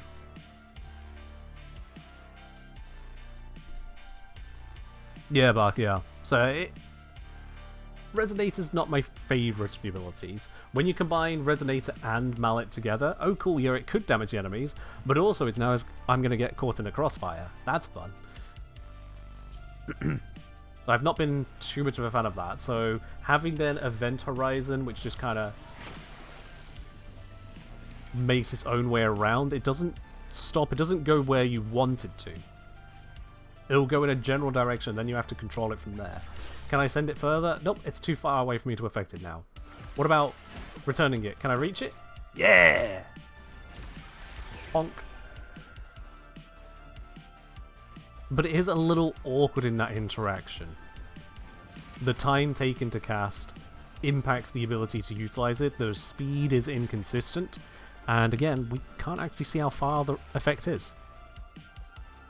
The throw has no range limit, but the swing does. Oh yeah, visibly, the actual object it creates, this visual field is gorgeous. It is gorgeous. Not perfect, but it is gorgeous. I wouldn't mind seeing like a few particles extending out to the maximum extent of its radius, so I could see the full range it was affecting. It is really weird to me to have an ability that doesn't actually show how far it goes, when how far it goes is the entire ability. Nothing else about it matters. We don't care about the rain. We don't care about the damage on it. The duration is just a number off to the side of my screen. If it had a warbling effect as it was getting close to collapsing, that'd be great. But maybe that's asking too much at once, because first, I just want to see the range of it. Show me that it's actually affecting out to here. To here? Yeah, about here. So yeah. All told then, we have Gravitic Slash. At least it's a defense reduction, which is more than can be said for Coronal Ejection. Astral Shell is a good defense ability that applies on the move, whereas Light Sanctuary takes 10 seconds to build up to full power in a static location. And Event Horizon does actually group a substantial number of enemies, even if it is awkward to manipulate it, compared to Jade Stars doing a whole bunch of visual clutter and not a lot else. I really cannot be impressed with Jade Stars. Really cannot. Which, out of the two then, honestly, Orion is just better than Sirius. If we're very honest about it, Orion is just better than Sirius. Which, considering they're two mentors, makes sense. Sirius had the Proto-Ash as a mentor, right? Ryuku. And Orion has the Proto-Garuda, the Vina, as a mentor, right? If I'm remembering correctly, and I think I am. Yeah, it makes sense that Orion's better than Sirius, because Vina is definitely better than Ryuku. Definitely better. Ryuku sucks as a ninja. Ryuku just sucks tactically. I didn't come to this realization myself, it was pointed out to me, but yeah. Ryuku just sucks tactically. Can we agree that Jade Stars is a de facto helmet slot? Yeah, yeah. If you helmet over Jade Stars, you will not be disappointed. I agree thoroughly on that. If you really want to keep the damage and really don't have value in Light Sanctuary, then remove that one instead, that's fine. But I think Light Sanctuary with its Revive perk, if nothing else, has more value than that. Yeah.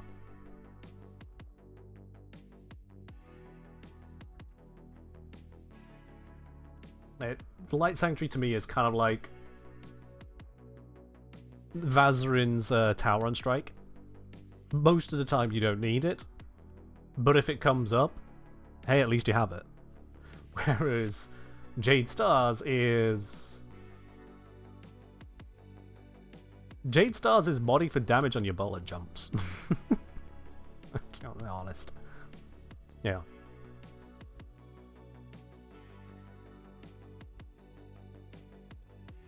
Okay.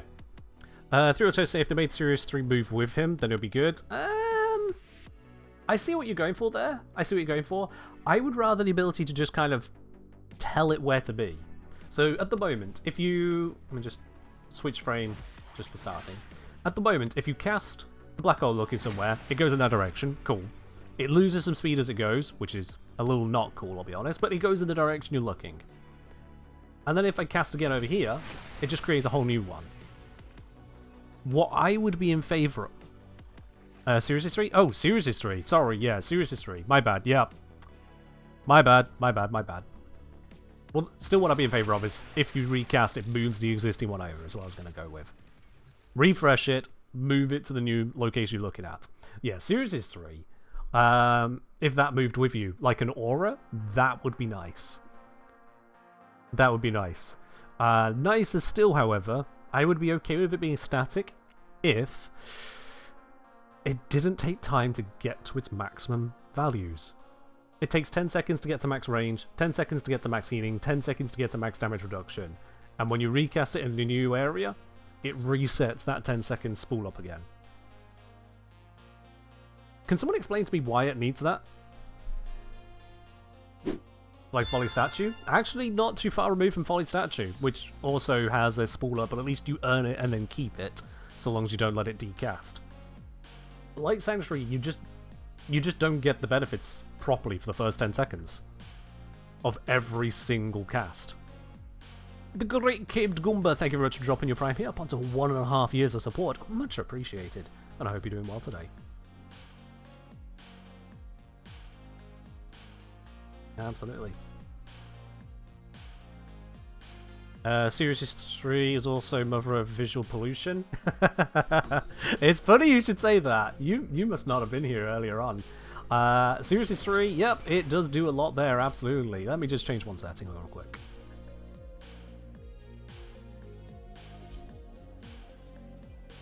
Where's my ability? Where'd my ability go? The entire thing is particles. I can still cast Black Hole, and it looks like Black Hole. Yeah, there we go. But my Sanctuary? No. Why? Why does this one setting turn it from all the particles to none of the particles? Also, it's not going to come back now. Oh, sorry, wrong one. There we are. I have to cast a new one now to get that back in Simulacrum. Because. So yeah, I feel like those settings have not been appropriately used. Whoever did the setup as to how these abilities look, they were not consistent in the settings, and that's a problem. Like, I wouldn't mind if, you know, that field there was just reduced like a couple bands, or maybe even one band, and one outer ring on the floor. If that was low particle setting, cool, okay, yeah, we're fine. We can see the extent of it, jobs are good. But that doesn't exist. As you see, I either have visible or invisible, and that's not doing it right. That's not using graphic settings in a way that could be set to low, medium, high. That's called on and off, and that's wrong. That's wrong. So yeah, DE, if you happen to come across this, that's all you need to change. Just make this setting work. Just make that setting work. Right, okay, I've not done a whole lot of mission testing with these today. We've gone on to a lot of other things. I did indeed get distracted, as I feared I would with this stream, but it was a very impromptu stream anyway. We've been at this for, oh my god, nearly 4 hours. Alright. And we did have a hotfix in the middle, which nerfed the ever-loving hell out of the Steel S's income on Steel Path Railjack far more than I expected they would do. I knew they were going to remove from the Eximus. There was no way they were going to keep it as it was, but 2 per mission, unaffected by boosters? Oof. Oof, that is rough. We'll see what more DE might do with that in the near future. What is my favourite new glyph from the Twitch drops? I don't know, let's have a look. Let me claim my drops real quick. Hold on. Oh, that's the wrong button. Where's drops? Drops. Claim. There we go. All claims processed. That should arrive in my inbox shortly. I might need to load into a relay and back. Un momento.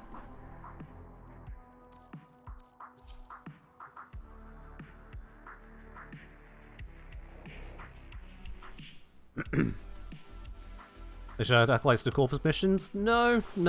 I'm fine with them not adding acolytes. Honestly, the acolytes are shoehorned into Steel Path as it is. I don't like the acolytes. The idea of a mini-boss, a field boss, sure. The choice of using the acolytes and giving them no change to their so-called voice lines all this time, not a fan. So, I don't need them forced into Railjack as well. I'm fine with it being a mission reward, but it's a mission reward that should be a little bit more sensible than it is. And as others point out, it also comes with no arcane. Okay, so out of these 3, which do I like the most? Absolute Cinema Glyph, Lotus Change of Plans Glyph, or Chassis Glyph? It has to be Absolute Cinema. It just has to be. Of the 3 of them, that is my pick. Of these 3 glyph drops we've got going along at the moment, which those of you who've been here for the majority of stream will have claimed, absolutely. Lotus with a Gun is really good. Yeah, in fact, these are already ordered in order of interest. We've got Hells Yeah, Peak. Yeah, I see the meme. Lulz, and then yeah, Arrow Chassis every time. but this is the one. How do you claim? So Twitch drops should be just kind of coming through whilst you've been watching this stream or any other streams in the Warframe category, which is going to be very important in a moment. It's going to be very important in a moment. But then once you got them, you should get a notification in your, well, notifications box. If you're on PC, it's top right. It looks like a paper tray. If you're on mobile, I wish you the best of luck. It's mobile. Mobile sucks for Twitch. Whatever. The point is that that's where you get them. You claim it there, and then it'll arrive in Warframe so long as you have linked your Twitch and Warframe accounts.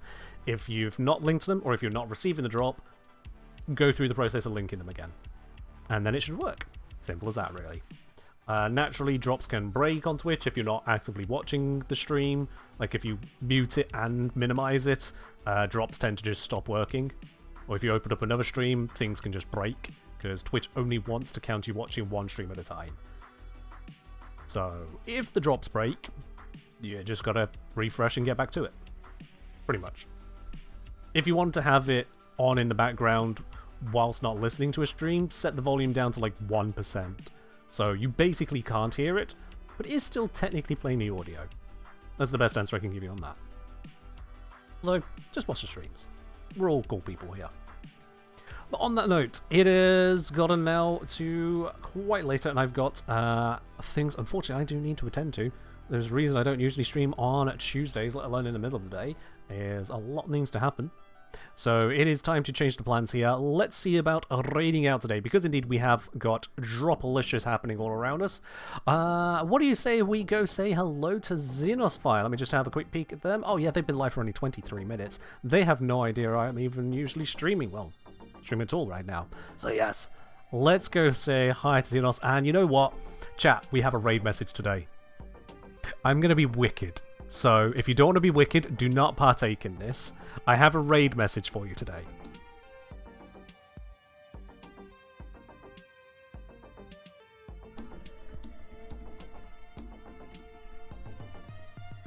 This is your raid message as we head on over to Xenosfire. This is wicked. This is mean. I acknowledge now this is mean, but I'm doing it anyway. Let's head on over to Xenosfire, and I hope you all have yourselves a wonderful day. I'll be live again tomorrow. Bye-bye.